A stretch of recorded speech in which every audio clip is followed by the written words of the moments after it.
Kripasanam Marian ഉടമ്പടി ധ്യാനത്തിലേക്ക് നമ്മൾ പ്രവേശിക്കുകയാണ്. ഈശോയോട് നമുക്ക് ഹൃദയത്തിൽ നന്ദി പറയാം. ഏറെ പ്രത്യേകമായിട്ട് ദൈവപിതാവ് ആകർഷിച്ച് ഈ സമയം ഈ ആലയത്തിൽ ഒരുമിച്ച് നമ്മളെ കൂട്ടിയ ദൈവപിതാവിൻ്റെ സ്നേഹത്തിന് നമുക്ക് ഹൃദയത്തിൽ നന്ദി പറയാം. 2004 ഡിസംബർ 7-ാം തീയതി ഉച്ചകഴിഞ്ഞ് 2:30 ഇതുപോലൊരു ആരാധനാമതിയാണ് ദൈവമാതാവ് ഈ അൾത്താരയിൽ പ്രത്യക്ഷയായിക്കൊണ്ട് ദുരന്തം ഉണ്ടാകാൻ പോകുന്നു, പ്രാർത്ഥിക്കണമെന്ന വലിയ സന്ദേശം കൈമാറിയത്. അതുകൊണ്ട് തന്നെ ഓരോ ആരാധനയിലും ദൈവമാതാവ് മക്കൾക്ക് വേണ്ടി മധ്യസ്ഥം പ്രാർത്ഥിക്കുന്ന വലിയ ആരാധന മണിക്കൂറിലേക്കാണ് നമ്മൾ പ്രവേശിക്കാൻ പോകുന്നത്. അതുകൊണ്ട് തന്നെ ഈശോയെ സ്നേഹിച്ചുകൊണ്ട് ഈ മണിക്കൂറിൽ ആയിരിക്കാൻ നമുക്ക് പ്രത്യേകം പരിശ്രമിക്കാം. വിശുദ്ധ യോഹന്നാൻ്റെ സുവിശേഷത്തിൽ നമ്മൾ വായിക്കുന്നത് പോലെ ആർക്കെങ്കിലും ദാഹിക്കുന്നുണ്ടെങ്കിൽ എൻ്റെ അടുക്കൽ വരട്ടെ, എന്നിൽ വിശ്വസിക്കുന്നവൻ്റെ ഹൃദയത്തിൽ നിന്ന് വിശുദ്ധ ലിഖിതം പ്രസ്താവിക്കുന്നത് പോലെ ജീവജലത്തിൻ്റെ അരുവികൾ ഒഴുകും. ആരെല്ലാം ആഗ്രഹിച്ച് ദാഹിച്ച് ക്രിസ്തുവിനെ സ്വന്തമാക്കാൻ ആഗ്രഹിച്ച് പ്രാർത്ഥിക്കുന്നുവോ അവർക്കെല്ലാം വലിയ വലിയ കൃപകൾ ഈ ആരാധനയിലൂടെ ലഭിക്കും. അതുതന്നെയാണ് മത്തായിയുടെ സുവിശേഷം 6-ാം അധ്യായം 33-ാം തിരുവചനത്തിൽ നമ്മൾ വായിക്കുന്നത്. നിങ്ങൾ ആദ്യം അവിടുത്തെ രാജ്യവും അവിടുത്തെ നീതിയും അന്വേഷിക്കുവിൻ, ബാക്കിയുള്ളതെല്ലാം ചേർത്ത് നൽകപ്പെടും. നമ്മുടെ ഭൗതികമായിട്ടുള്ള വിഷയങ്ങളെല്ലാം അത് സെക്കൻഡറി ആയി കണ്ടുകൊണ്ട് ക്രിസ്തുവിനെ ലക്ഷ്യമാക്കി ജീവിക്കുവാനുള്ള വലിയ സാക്ഷ്യജീവിതം നയിക്കാനുള്ള വലിയ കൃപയ്ക്ക് വേണ്ടി പ്രാർത്ഥിച്ചുകൊണ്ട് ഈ ആരാധന മണിക്കൂറിൽ നമുക്കായിരിക്കാം. ഏറെ പ്രത്യേകമായിട്ട് ഈ ധ്യാനം നയിക്കുവാൻ പോകുന്ന കൃപാസനത്തിൻ്റെ സ്ഥാപക ഡയറക്ടറായ ബഹുമാനപ്പെട്ട VP ജോസഫ് അച്ഛനെ ദൈവപിതാവിൻ്റെ കരങ്ങളിൽ സമർപ്പിച്ച് ഒരു നിമിഷം നമുക്ക് പ്രാർത്ഥിക്കാം. ആരെല്ലാം ഈ ഉടമ്പടി ധ്യാനത്തിൽ വിവിധ സമയങ്ങളിൽ പങ്കെടുത്ത് പ്രാർത്ഥിക്കുന്നുവോ അവർക്കെല്ലാം ആവശ്യമായിട്ടുള്ള വചനങ്ങൾ, അവരുടെ ജീവിതത്തെ വിശുദ്ധീകരിക്കാനും ശക്തീകരിക്കാനും ആവശ്യമായിട്ടുള്ള വചനങ്ങൾ അച്ഛൻ്റെ അധരങ്ങളിലൂടെ പ്രദാനം ചെയ്യപ്പെടാനുള്ള വലിയ കൃപയ്ക്ക് വേണ്ടി ഒരു നിമിഷം നമുക്ക് പ്രാർത്ഥിക്കാം.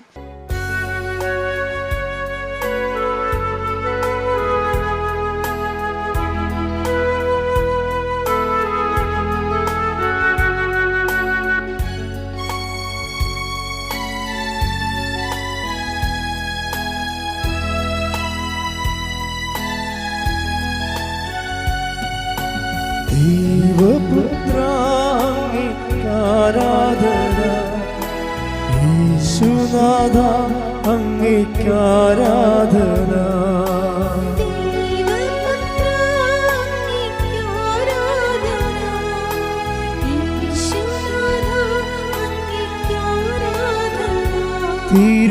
തിരുസന്നിധിയിൽ ഇന്നു വന്നിടുവാൻ കൃപ നൽകിയതാ അങ്ങേക്കാരാധന.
സാന്നിധ്യം പ്രകടമാക്കണമെന്ന് ആരാധന.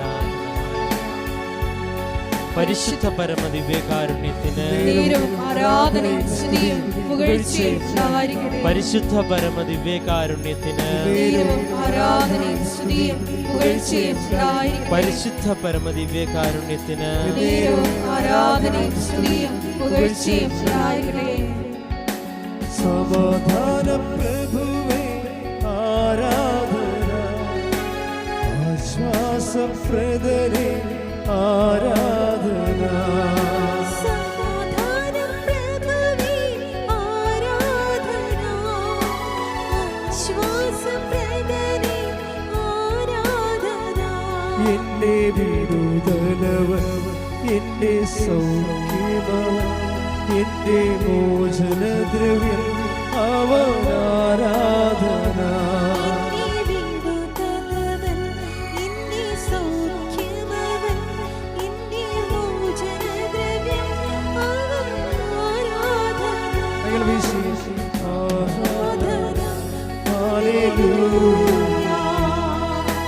ആരാധന, ഹല്ലേലൂയ, ആരാധന, ഹല്ലേലൂയ,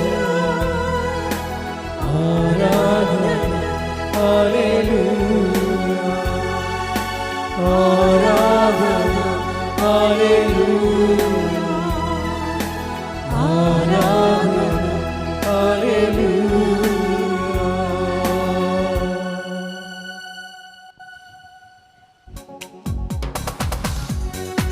നമുക്ക് കരങ്ങളടിച്ചുകൊണ്ട് സന്തോഷത്തോടും സ്തുതികൾ നിറഞ്ഞുകൊണ്ടും നമുക്ക് ദൈവസന്നിധിയിൽ ദൈവത്തെ ആരാധിക്കാം.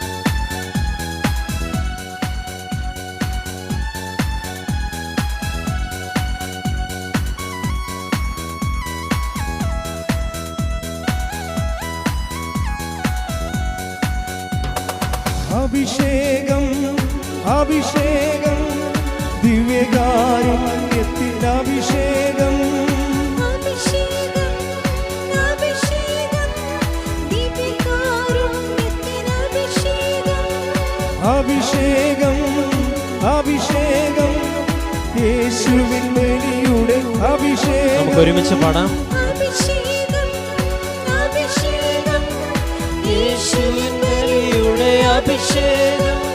തിരുമാംസനിലം പകരുന്നു, സാത്താൻ തകർന്നു വീഴുന്നു, മക്കൾ മോചിതരാകുന്നു, ബലിയുടെ യോഗ്യത പകരുന്നു.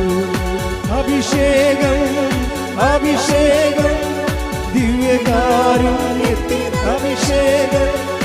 അഭിഷേകം, അഭിഷേകം, യേശുവിൻ അഭിഷേകം. അഭിഷേകം, അഭിഷേകം, യേശുവിൻ ബലിയുടെ അഭിഷേകം. സ്തുതിക്കട്ടെ. ഹല്ലേലൂയ, ഹല്ലേലൂയ, യേശുവേ. ആരാധന, ആരാധന. കർത്താവേ, ഞങ്ങളോടങ്ങ് സംസാരിക്കണമേ എന്ന് ഞങ്ങൾ പ്രാർത്ഥിക്കുന്നു. ഞങ്ങൾക്ക് സൗഖ്യം നൽകുന്ന ദൈവമേ, ഞങ്ങൾക്ക് അഭിഷേകം നൽകുന്ന ദൈവമേ, ഞങ്ങൾക്ക് സാന്നിധ്യം നൽകുന്ന ദൈവമേ, അങ്ങയുടെ ദിവ്യകാരുണ്യ സാന്നിധ്യത്തിന്റെ തണലിലായിരിക്കുന്ന ഞങ്ങൾക്ക് അഭിഷേകം കൊണ്ട് നിറയ്ക്കണമേ, ദൈവാനുഭവം കൊണ്ട് നിറയ്ക്കണമേ എന്ന് ഞങ്ങൾ സ്തുതിച്ച് പ്രാർത്ഥിക്കുന്നു.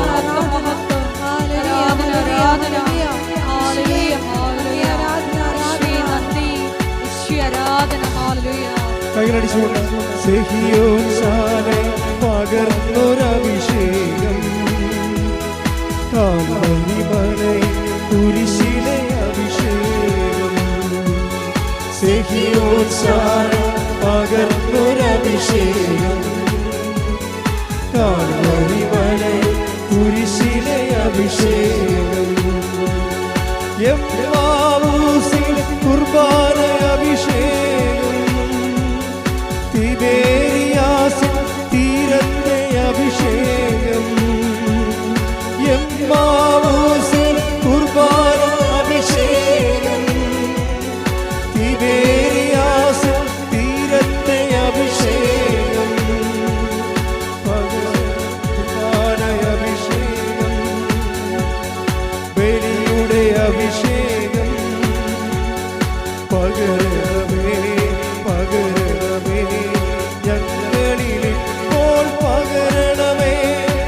പകരണമേ പകരണമേ ഞങ്ങളിൽ ഇപ്പോൾ പകരണമേ അഭിഷേകം അഭിഷേകം ദിവ്യകാരുണ്യത്തിന് അഭിഷേകം അഭിഷേകം അഭിഷേകം യേശു ബലിയുടെ അഭിഷേകം സ്തുതിക്കട്ടെ ഹല്ലേലൂയ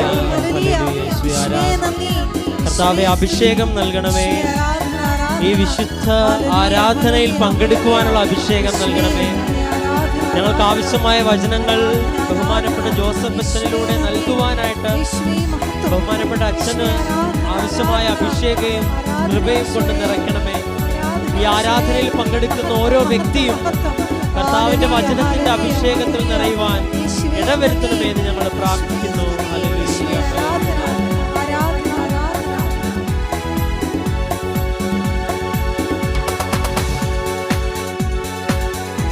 കരങ്ങളടിച്ചുകൊണ്ട് സന്തോഷത്തോടെ ആദിമസഭയിൽ പകർന്നൊരഭിഷേകം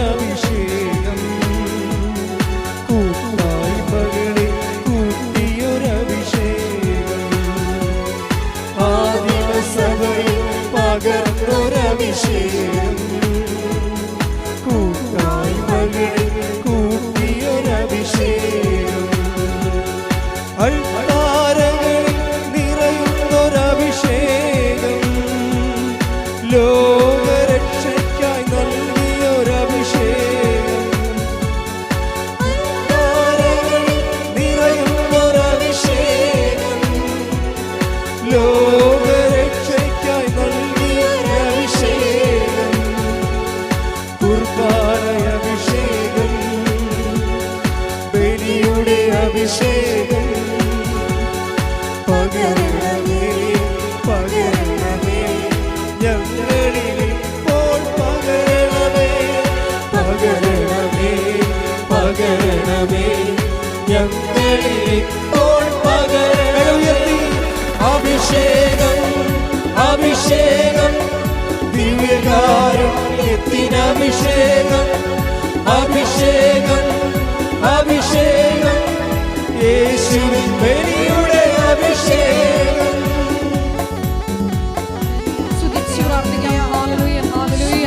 ഈശോയുടെ ഷക്കീന ടെലിവിഷനിലൂടെയും ഷാലോൺ ടെലിവിഷനിലൂടെയും ഈ ആരാധനയിൽ പങ്കെടുത്ത് പ്രാർത്ഥിക്കുന്ന മുഴുവൻ ദൈവമക്കളുടെ നിയോഗങ്ങള് ഈ അൾത്താരയിൽ സമർപ്പിച്ചു പ്രാർത്ഥിക്കുന്നു. വിശുദ്ധ അമ്മയുടെ പ്രത്യക്ഷീകരണത്തിന്റെ സ്ഥിര സാക്ഷികളാക്കി മക്കളെ അമ്മയെന്ന് പ്രാർത്ഥിക്കുന്നു. Hallelujah, hallelujah. മഹത്വം, മഹത്വം. ആരാധന, ആരാധന. ഹല്ലേലൂയ, ഹല്ലേലൂയ ഹല്ലേലൂയ യേശുവേ ഹല്ലേലൂയ ഹല്ലേലൂയ ഹല്ലേലൂയ ഹല്ലേലൂയ ഹല്ലേലൂയ ഹല്ലേലൂയ ഹല്ലേലൂയ ഹല്ലേലൂയ യേശുവേ ഹല്ലേലൂയ അഭിഷേകം അഭിഷേകം ദിവ്യകാരുണ്യത്തിന് അഭിഷേകം അഭിഷേകം അഭിഷേകം ദിവ്യകാരുണ്യത്തിന് അഭിഷേകം അഭിഷേകം അഭിഷേകം യേശുവിൻ ബലിയുടെ അഭിഷേകം തിരുവാസനം പകരുന്നു സാത്താൻ തകർത്തു വീഴുന്നു മക്കൾ മോചിതരാകുന്നു ബലിയുടെ യോഗ്യത പകരുന്നു അഭിഷേകം അഭിഷേകം ദിവ്യകാരുണ്യത്തിന് അഭിഷേകം അഭിഷേകം അഭിഷേകം യേശുവിൻ ബലിയുടെ അഭിഷേകം സ്തുതിക്കട്ടെ ഹല്ലേലൂയ ഹല്ലേലൂയ ഹല്ലേലൂയ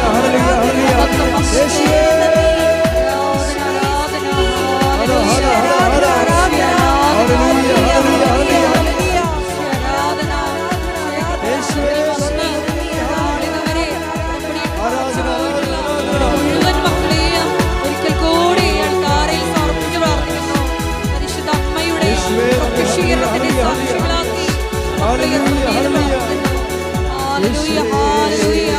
മഹത്വം, മഹത്വം.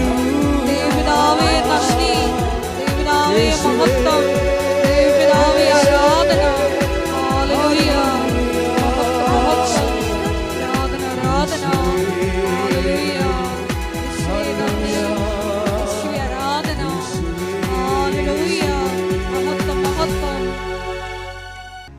പ്രിയപ്പെട്ടവരെ, നമ്മൾ ഉടമ്പടിയിൽ അതിന് 4-5 ഫീച്ചേഴ്സാണുള്ളത്. നമ്മൾ ഉടമ്പടിയിലാണോ അല്ലയോ എന്ന ഇൻഡിക്കേറ്റർ എന്താ? അല്ലെങ്കിൽ നമ്മുടെ ഉടമ്പടി ദൈവം അംഗീകരിച്ചിട്ടുണ്ടോ ഇല്ലയോ എന്നെങ്ങനെ അറിയാൻ പറ്റും? അതിന് കുറഞ്ഞത് ഒരു 4 ഫീച്ചേഴ്സ് ഉണ്ടാകും. ഒന്ന്, നിങ്ങൾക്കൊരു സങ്കടം വരികയാണെങ്കിൽ കമ്മ്യൂണിക്കേഷൻ ലെവലുണ്ടാവും. ഉടനെ കമ്മ്യൂണിക്കേഷൻ വരും. സാന്ത്വനത്തിൻ്റെ, ദൈവജനത്തിൻ്റെ പ്രത്യേകതയാണ് സാന്ത്വനം. അപ്പോൾ സാന്ത്വനത്തിൻ്റെ ഒരു കമ്മ്യൂണിക്കേഷൻ. അതുകൊണ്ടാണ് നിങ്ങളോട് എപ്പോഴും അരമണിക്കൂർ ബൈബിൾ വായിക്കണമെന്ന് പറയത്തില്ലേ? ഈ ആൾക്ക് സാന്ത്വനം കിട്ടുമ്പോൾ നമുക്കറിയാമല്ലോ, വേർഡ് ഓഫ് ഗോഡിലൂടെ മാത്രമേ ദൈവം കമ്മ്യൂണിക്കേറ്റ് ചെയ്യത്തുള്ളൂ സാധാരണ. അത് നിങ്ങൾക്ക് ആ ദൈവത്തിൻ്റെ സാന്ത്വനം കിട്ടാൻ വേണ്ടിയാണ് നിങ്ങൾ വചനം അരമണിക്കൂർ വെച്ച് എല്ലാ ദിവസവും വായിക്കാൻ പറയണത്. ഇൻ കേസ് എന്തെങ്കിലും കാഷ്വാലിറ്റി ഉണ്ടായി നിങ്ങൾ പെട്ടുപോയാൽ ദൈവത്തിൻ്റെ മനസ്സ് നിങ്ങളോട് പറയണത് വചനത്തിൻ്റെ മീഡിയ ഉപയോഗിച്ചിട്ടായിരിക്കും. അതുകൊണ്ടാണ് നിങ്ങളോട് പറയണത് നിങ്ങൾ അരമണിക്കൂർ വചനം വായിക്കണം. ഇഷ്ടമുള്ള സ്ഥലത്ത് നിന്ന് വായിക്കാം, അല്ല ആദ്യം മുതൽ അവസാനം വരെ വായിക്കണമെന്ന് നിർബന്ധമില്ല. തുറക്കുമ്പോൾ സങ്കീർത്തനമോ സുവിശേഷമോ എന്താണ് നിങ്ങൾക്ക് ദൈവം തരണത് അത് വായിക്കണം. വായിക്കുമ്പോൾ മനസ്സിലാകാതിരിക്കുന്ന ഒരു പ്രശ്നവും ഇല്ല. അത് ഈ കത്തോലിക്കർ മാത്രമേ പറയത്തുള്ളൂ മനസ്സിലാകണില്ലെന്ന്. ബാക്കി എല്ലാവരും പറയും പെട്ടെന്ന് മനസ്സിലാകുന്നുണ്ടെന്ന് പറയും. അത് നിങ്ങൾ അന്വേഷിച്ചാൽ മതി എന്താ കാര്യമെന്ന്. ഇത് വായിക്കാൻ ഭയങ്കര പാടാണ്, മനസ്സിലാകുന്നില്ലെന്ന് കൂടുതൽ എന്നോട് പറഞ്ഞിരിക്കുന്നത് എല്ലാം കത്തോലിക്കരാണ്. പെട്ടെന്ന് മനസ്സിലാകുമെന്ന് പറയുന്നത് ഹൈന്ദവ സഹോദരങ്ങളാണ്. എന്താ കാര്യത്തിനാൽ ഇതിൻ്റെ മനസ്സിലാകേണ്ട ഒരു അഭിഷേക തലമുണ്ട്. അതിന് ഒരു അഭിഷേക തലമുണ്ട്. ദൈവം നമ്മളോട് കമ്മ്യൂണിക്കേറ്റ് ചെയ്യണമാണ്. അതിന് ഉപയോഗിക്കുന്ന ലളിതമായ വാക്കുകളാണ് ബൈബിളിലുള്ളത്. ഞാൻ ഈ ദിവസം അനു വിജയൻ്റെ ഒരു സാക്ഷ്യം കേൾക്കിയിരുന്നു. അപ്പോൾ അനു വിജയനെ സംബന്ധിച്ചിടത്തോളം അവൾ പണയം വെച്ച് വീട്ടിലുണ്ടായിരുന്ന സ്വർണ്ണമാല പണയം വെച്ച് ഉടമ്പടി എടുത്ത ആളാണ്. അപ്പോൾ അതിൻ്റെ അകത്ത് ഇൻവെസ്റ്റ്മെൻറ്റ് അപ്പം തന്നെ അതിൻ്റെ അകത്ത് ചോദ്യം ചെയ്യപ്പെടാത്ത ഇൻവെസ്റ്റ്മെൻറ്റായി.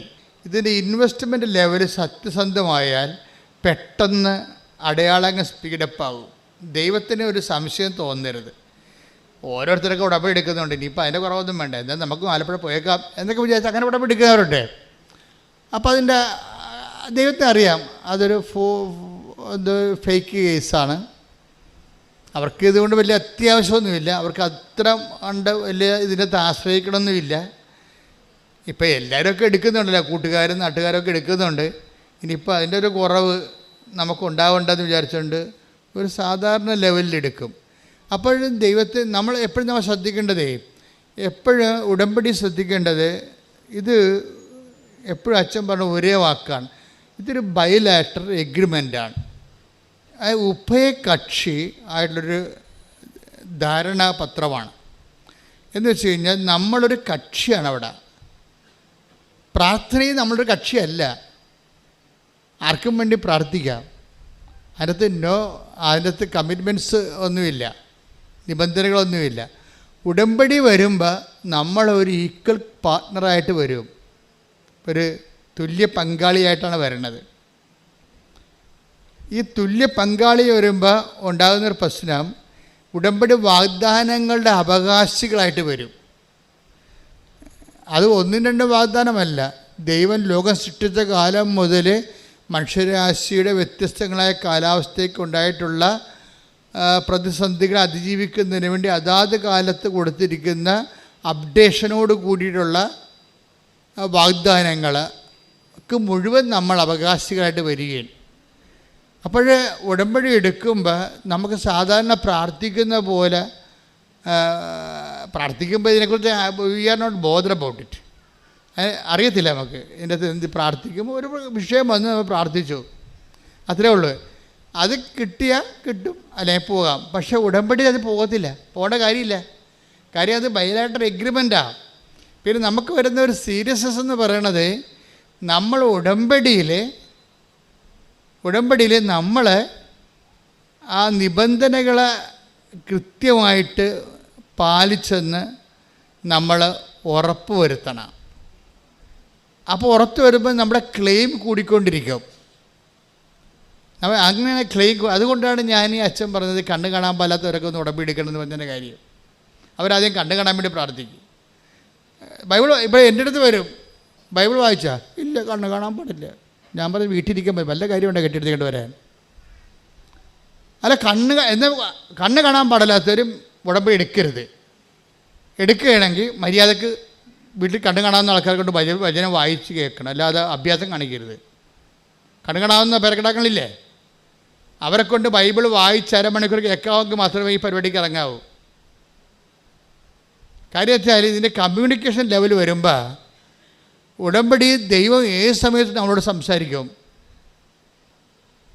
ആ സംസാരിക്കുമ്പോൾ ചിലപ്പോൾ അടയാളങ്ങൾ കാണും, ചിലപ്പോൾ സ്വപ്നങ്ങൾ കാണും. ഇതൊന്നും ഒരു പുത്തരിയല്ല, ഒരു പഞ്ഞമുള്ള കാര്യമല്ല. ഉടമ്പടി കമ്മ്യൂണിക്കേഷൻ്റെ പദ്ധതിയാണ്. ദൈവം എങ്ങനെ കാണിക്കും?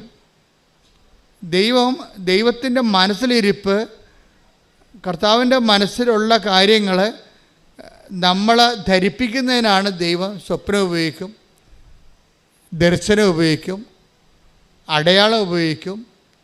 പിന്നെ ഞാൻ കൂടെയുണ്ട്, നീ ഇപ്പം സങ്കടമാണെങ്കിലും അത് മാറിക്കൊള്ളും, നീ വെയിറ്റ് ചെയ്യാൻ പറഞ്ഞ സ്വർഗീയ സുഗന്ധമായിട്ട് അനുഭവിക്കാൻ പറ്റും. ഇത് ഒരു ദിവസം ഒരു 5-10 സാക്ഷ്യം എടുത്ത് 5-ൻ്റെതും കമ്മ്യൂണിക്കേഷനുണ്ട്. ഇതിനൊന്നും ഒരു സീനിയോറിറ്റി ഒന്നും അല്ല പ്രശ്നം, ഫിഡലിറ്റിയാണ് പ്രശ്നം. ഇപ്പം ഞാൻ 85 കൊല്ലമായി കത്തോലിക്കനാണ്, അല്ലെങ്കിൽ ഞാൻ 65 കൊല്ലമായി കത്തോലിക്കനാണ്, ആ ശുശ്രൂഷയിൽ ചെയ്ത് നിലനിന്ന് പോവുകയാണ്. അതൊന്നും സീനിയോറിറ്റി അല്ല എൻ്റെ വിഷയം. ചിലപ്പോൾ ആദ്യമായിട്ടാണ് നീ ജന്മത്തിൽ ഉടമ്പടി എടുക്കുന്നത്. നീ വിശ്വസ്തതയാണ് പ്രശ്നം, ഫിഡലിറ്റിയാണ് എൻ്റെ പ്രശ്നം. അപ്പോൾ നീ വിശ്വസ്തയാണെങ്കിൽ ഉടമ്പടി ഓട്ടോമാറ്റിക്കായിട്ട് ഫയറാകും. അപ്പോൾ ഒന്ന് പ്രാർത്ഥിച്ചേ, കർത്താവ് ദൈവമേ, അങ്ങയോട് ചെയ്ത ഉടമ്പടിയിലെ വിശ്വസ്തരായിരിക്കാൻ എന്നെ പ്രത്യേകം അഭിഷേകം ചെയ്യണമേ. അവിശ്വസ്തതയുടെ ഒരു ലാഞ്ചന പോലും നമ്മുടെ ഉടമ്പടി ബന്ധത്തിൽ ഉണ്ടാവാതിരിക്കാൻ എന്നെ പ്രത്യേകം സംരക്ഷിക്കണമേ. അങ്ങയുടെ നാമത്തെ ഓർത്ത് സംരക്ഷിക്കണമേ. സ്തുതിക്കട്ടെ. ഹല്ലേലൂയ. ആരാധന. ഉടമ്പടി നിബന്ധനകള് വിശ്വസ്താപൂർവം പാലിക്കുവാനുള്ള ഈ അഭിഷേകം ഈ ആരാധനയിലൂടെ വ്യക്തിപരമായി ഞങ്ങൾക്ക്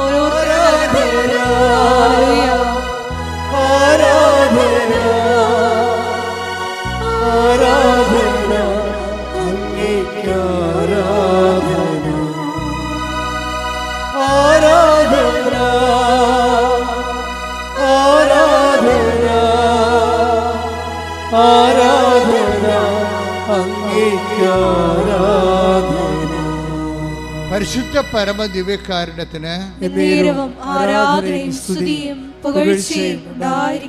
പരിശുദ്ധ പരമ ദിവ്യകാരുണ്യത്തിന്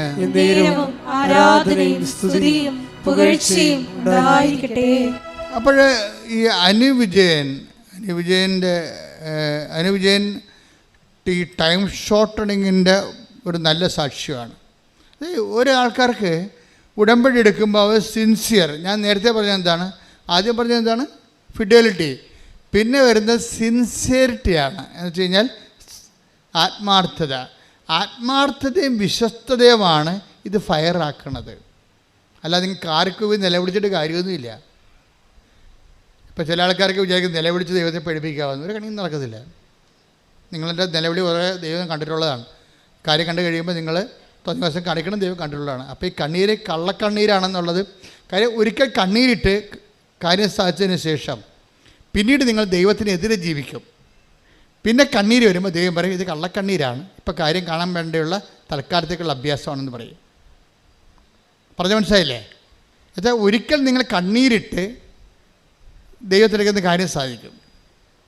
അപ്പോൾ നിങ്ങൾക്ക് വിചാരിക്കും കരഞ്ഞ് പ്രാർത്ഥിക്കുമ്പോൾ ആന കൂനിയെന്നൊക്കെ പറയും, ബൈബിളൊക്കെ ഉണ്ട് കരഞ്ഞ് പ്രാർത്ഥിക്കണേക്കെ. പക്ഷെ നിങ്ങൾ കരഞ്ഞ് പ്രാർത്ഥിച്ച് ആ കാര്യം കണ്ടതിന് ശേഷം പിന്നെ നിങ്ങൾ ദൈവത്തെ മറക്കും, മറന്ന പോലെ ജീവിക്കും, അല്ലെങ്കിൽ മറന്ന പോലെ പെരുമാറും, മനുഷ്യത്വം പോലും ഇല്ലാത്ത മര്യാദയില്ലാതെ പെരുമാറും, പ്രാർത്ഥന ഇല്ലാതെ ജീവിക്കും. പിന്നെ ഒരു വിഷയം വരുമ്പോൾ നിങ്ങൾ കണ്ണീരിടും. അപ്പോൾ ദൈവം പറയുന്നത് കള്ളക്കണ്ണീരാണെന്ന് പറയും. അത് കള്ളക്കണ്ണീരെന്ന് പറഞ്ഞാൽ അങ്ങനെയാണ്. നമ്മൾ ലോകത്ത് കള്ളക്കണ്ണീരെന്ന് പറയണത് അഭിനയിപ്പിച്ച് ഗ്ലിസറിനടിച്ച് കരയണനാണ് കള്ളക്കണ്ണീരെന്ന് പറയുന്നത്. കണ്ണീര് വരുന്നില്ല എങ്കിലും ഏങ്ങി നിലവിൽ ചില ആൾക്കാരുണ്ടല്ലോ, ചില അപ്പന്മാരൊക്കെ മരിക്കുമ്പോൾ ഞാനൊരു 1600 പണമെടുത്ത് മരിപ്പെടുത്തിട്ടുണ്ട്. അപ്പോൾ ഈ ചില പെമ്മക്കളെ കെട്ടിച്ച് വിട്ടവളെ ആ ഒരു പോക്കും പോയി കളയും. പിന്നെ അപ്പനെയും നോക്കത്തില്ല അമ്മനെയും നോക്കത്തില്ല. എന്നിട്ട് അവളൊക്കെ വല്ലപ്പോഴുമൊക്കെ അപ്പനൊക്കെ കിടപ്പായി കഴിയുമ്പോൾ ഒന്ന് ഇടയ്ക്കൊക്കെ വരും. വന്നിട്ട് എന്ത് ചെയ്യും, ചുറ്റും നടന്നുള്ള ബന്ധുക്കളെ മുഴുവൻ കാണും. ആദ്യം ആ ചെറിയ ബാഗും പിടിച്ചുകൊണ്ട് വാനിറ്റി ബാഗും പിടിച്ചു. ഇതിലെല്ലാം അയ്യോ അമ്മയുടെ കാര്യം കഷ്ടമാണ്, എന്ത് ചെയ്യാനാണ്, ഞാൻ കൊണ്ടുപോകാമെന്ന് വിചാരിക്കും. ഇവിടെ കൊണ്ടുപോകത്തില്ലേ? ഇങ്ങനെ കുറേ കിളവൻ ഭർത്താവൊക്കെ പറയും, ഇവിടെ കൊണ്ടുപോകത്തില്ല, ചത്ത കൊണ്ടുപോകത്തില്ല, ഇവൾ കയറിയിട്ടില്ല. ഇപ്പം ചാകുമെന്ന് ഉറപ്പായപ്പോൾ ബന്ധുക്കളെല്ലാം ക്യാൻവാസ് ചെയ്യണവൾ. എന്താണ്, ഞാൻ വരുമ്പോൾ ഇനി അപ്പൻ്റെ അടുത്ത് പോയില്ലെങ്കിലും ബന്ധുക്കളടുത്ത് കൃത്യമായിട്ട് പോകും. അല്ലെങ്കിൽ വിളിച്ച് ബന്ധുക്കളോടൊക്കെ പറയും, ഓരോ കാര്യങ്ങൾ പറയും. അപ്പോഴങ്ങനെ വരുമ്പോൾ ബന്ധുക്കൾ ഓർക്കും ഇവരാണ് ഈ അപ്പനെ നോക്കണമെന്ന്, ഇവളാണ് ഈ അപ്പനെ നോക്കണമെന്ന് നോക്കും. എന്നിട്ട് മരിച്ചു കഴിയുമ്പോൾ ഒരു ഭയങ്കര കരച്ചിലുണ്ട്. കറുത്ത ഉടുപ്പൊക്കെ മേടിച്ച് വെച്ചിരിക്കണം അപ്പം മരിക്കാൻ വേണ്ടി, ആ സമയത്ത് ഇടാൻ വേണ്ടി.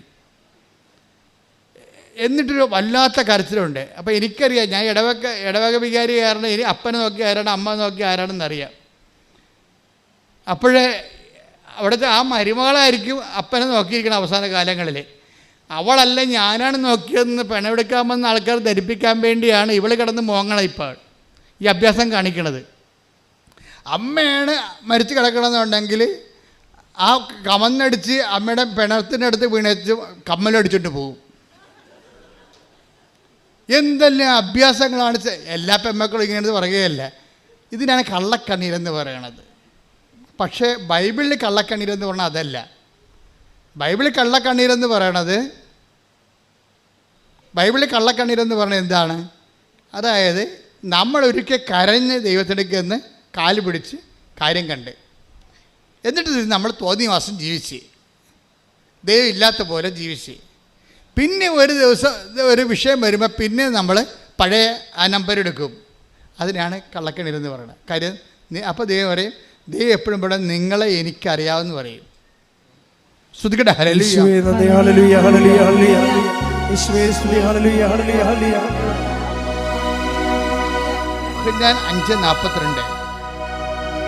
യോഹന്നാൻ 5:42 എനിക്ക് നിങ്ങളെ അറിയാം, നിങ്ങളിൽ ദൈവസ്നേഹമില്ല. എനിക്ക് നിങ്ങളെ അറിയാം, പറഞ്ഞേ, എനിക്ക് നിങ്ങളെ അറിയാം, നിങ്ങൾ ദൈവസ്നേഹമില്ല, നിങ്ങളിൽ ദൈവസ്നേഹമില്ല. ഇത് ഭയങ്കര ക്യാപിറ്റൽ വേർഡാണ്. വളരെ ശ്രദ്ധിച്ച് കൈകാര്യം ചെയ്യുക. ഉടമ്പടിക്കാർ വളരെ ശ്രദ്ധിക്കേണ്ട വചനമാണിത്. എന്താണ്? യോഹന്നാൻ 5:42. എന്താണ്? എനിക്ക് നിങ്ങളെ അറിയാം. അത് തന്നെ, ഓർഡർ തമ്മവ ആളറിയാം.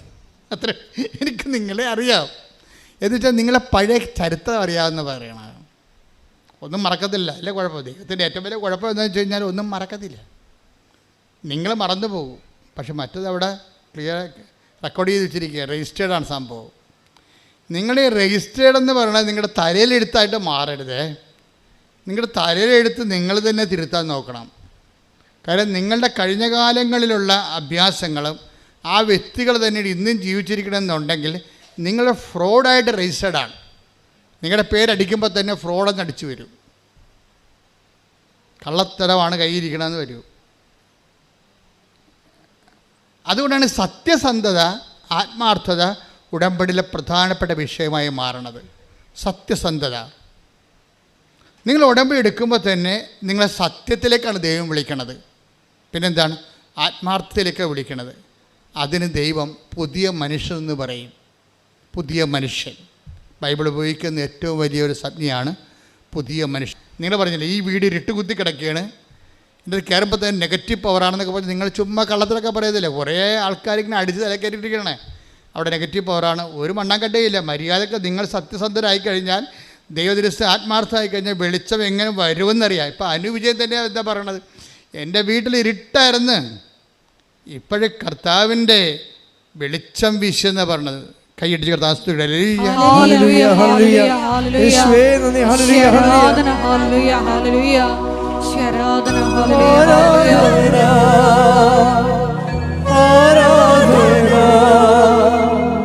ആരാധന അങ്ങേക്ക് ആരാധന,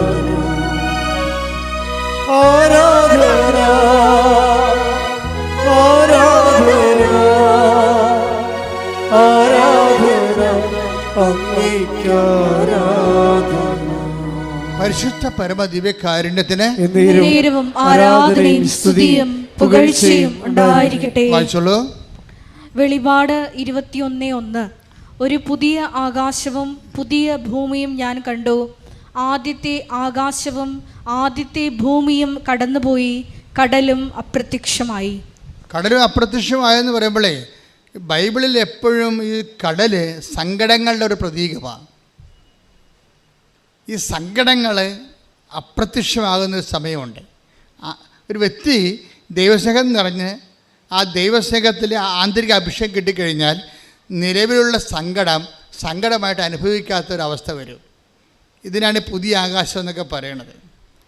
നമ്മുടെ മുമ്പിലുള്ള അപ്പൻ രോഗിയായിട്ടായിരിക്കാം, ചിലപ്പോൾ രോഗം മാറി കാണത്തിലിരിക്കും, പക്ഷെ നമ്മൾ മാറി ആ രോഗത്തെ കാണാനുള്ള നിരാശ, സങ്കടം, അതുപോലെ തന്നെ ഡിപ്രഷൻ, ഇങ്ങനെ കുറേ സാധനങ്ങൾ മാറി പുതിയ ആകാശത്തിലേക്ക് വരികയാണ്. നമ്മൾ പ്രാർത്ഥിക്കുക. കർത്താവായ ദൈവമേ, കർത്താവായ ദൈവമേ, അങ്ങയോടുള്ള സ്നേഹത്താൽ അങ്ങയുടെ വചനം സത്യസന്ധമായി ആത്മാർത്ഥമായി പാലിക്കുന്നതിലൂടെ അങ്ങയോട് ചെയ്ത ഉടമ്പടിയിൽ വിശ്വസ്തയായി ജീവിക്കുന്നതിലൂടെ എനിക്ക് ദൈവസ്നേഹത്തിന്റെ ആന്തരിക അഭിഷേകം നൽകണമേ.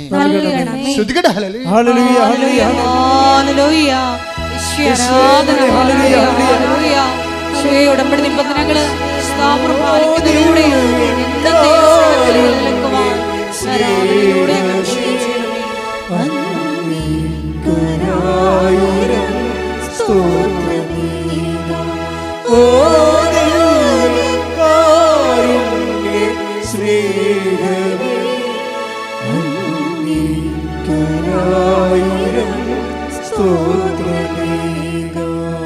പരിശുദ്ധ പരമദിവ്യകാരുണ്യത്തിന് ആരാധനയും സ്തുതിയും പുകഴ്ചയും ഉണ്ടായിരിക്കട്ടെ. നമുക്ക് അതായത് നിങ്ങൾ ഉടമ്പടിയുടെ ആന്തരിക അഭിഷേകം പ്രാപിച്ചിട്ടുണ്ടോ, ഇല്ലയോ എന്നറിയണമെങ്കിൽ നഷ്ടപ്പെടുമ്പോൾ ഒരു പത്രം നിങ്ങൾ കൊടുക്കുകയാണ്. അപ്പോൾ മഴയാണ്, ഓട്ടോറിക്ഷക്കാരുടെ അടുത്താണ് പോയി പത്രം കൊടുക്കണമെന്ന് വിചാരിച്ചോ, അല്ലെങ്കിൽ വീട്ടിൽ പത്രം കൊണ്ട് ഇറങ്ങിയപ്പോൾ അപ്പൻ നിങ്ങൾക്കെതിരാണ്. അപ്പോൾ അപ്പൻ എവിടെയെങ്കിലും പോട്ടെ, എന്നിട്ട് ഞാൻ പത്രം കൊണ്ട് ഇറങ്ങാം. അല്ലെങ്കിൽ അപ്പൻ ചുമ്മാ വേണമെങ്കിൽ എൻ്റെ തന്തയ്ക്ക് വിളിക്കും, പുള്ളിയെ തന്നെയാണ് വിളിക്കണമെങ്കിലും വെറുതെ എന്തിനാണ് തന്തയ്ക്ക് വിളിയാക്കണം, അപ്പനെ തന്നെയാണ് വിളിക്കണത് അപ്പൻ. പക്ഷേ എന്തിനാണ് രാവിലെ പുള്ളിക്ക് പണിയുണ്ടാക്കുന്നത്? പുള്ളി പോട്ടെ പോയിട്ട് പത്രം കൊണ്ട് ഇറങ്ങാമെന്ന് വിചാരിക്കും. അപ്പോൾ പോകുമ്പോഴും നിങ്ങളുടെ ഉള്ളിൽ ഉൾക്കണ്ട, നിങ്ങളുടെ വികാരം എന്താണ് ഉള്ളിൽ? ഉൾക്കണ്ട, സങ്കടം അല്ലെങ്കിൽ കാണുക, ഒരു പറയുക, ഇത് എങ്ങനെയെങ്കിലും ഒന്ന് കൊടുത്ത് തീർത്താൽ മതിയായിരുന്നു ഈ സാധനത്തിന്. അപ്പോൾ നിങ്ങൾ കവനൻ്റിലായിട്ടില്ല. കവനൻ്റിലാകണമെങ്കിൽ സന്തോഷം ഫീൽ ചെയ്യും. നഷ്ടപ്പെടുന്ന എല്ലാത്തിനും രോഗികളെ കാണാൻ പോകുമ്പോൾ ഭയങ്കര പ്രസരിപ്പായിരിക്കും. നിങ്ങൾ കവനൻ്റിലാണോ ഇല്ലേ എന്നുള്ള ഇൻഡിക്കേറ്ററാണ് ഞാൻ സംസാരിക്കുന്നത്. ഇപ്പോൾ ഇൻഡിക്കേറ്റർ ഓഫ് കവനൻസ്, അതായത് കവനൻ്റിലാണോ ഇല്ലയോ എന്നുള്ള സൂചന. അതിൽ ഒരു സാധനം ആന്തരിക സന്തോഷമാണ്. രോഗികളെ കാണാൻ പോകുന്നു, അല്ലെങ്കിൽ രോഗികളുടെ അനാഥാലയത്തിൽ പോയി നഖം വെട്ടി കൊടുക്കുന്നു, ഉടുപ്പരക്കി കൊടുക്കുന്നു. അപ്പോൾ നമുക്ക് ത്രില്ലടിക്കും, നമുക്ക് ഉള്ളിൽ ഭയങ്കര സന്തോഷം തോന്നും നമുക്ക്. അപ്പോൾ ആന്തരിക സന്തോഷം. അപ്പോൾ ദാറ്റ് മീൻസ് നിങ്ങൾക്ക് ആത്മാവിൻ്റെ കൃപ കിട്ടി, നിങ്ങൾ കർത്താവിൻ്റെ ലൈനിൽ ഉടമ്പടിയിലാണ്. അതറിയണമെങ്കിൽ മത്തായിയുടെ സുവിശേഷം 13:44 എടുത്ത് ശ്രുതിക്കട്ടെ. ഹല്ലേലൂയ.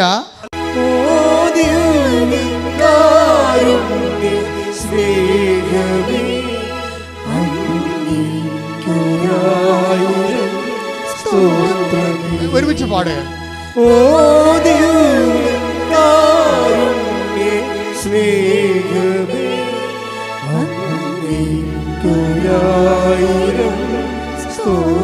ഒരുമിച്ച് പാടാം.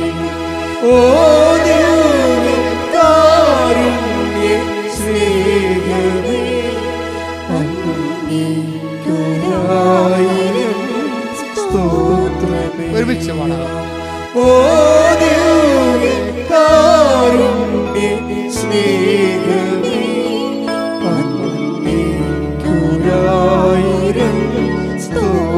ശ്രുതിക്കട്ടെ. ഹല്ലേലൂയ. ഹല്ലേലൂയ. ഹല്ലേലൂയ. ഹല്ലേലൂയ.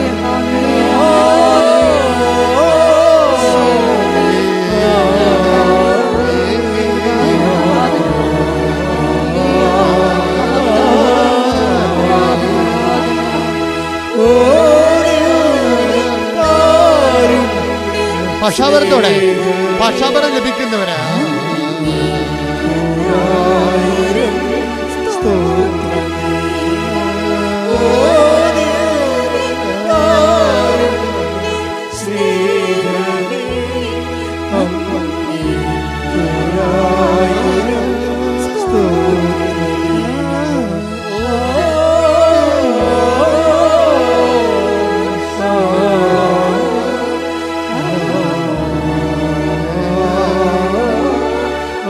ദൈവസ്നേഹത്തോടെ ദിവ്യകാരുണ്യ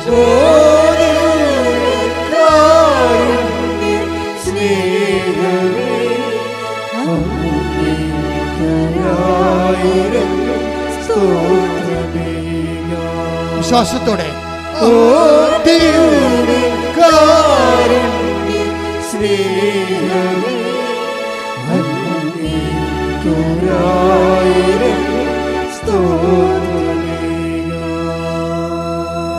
ആന്തരികമായ സന്തോഷം പാടുമ്പോഴും ഉണ്ടാകണം. ഒക്കെ ഫീൽ ചെയ്യണം.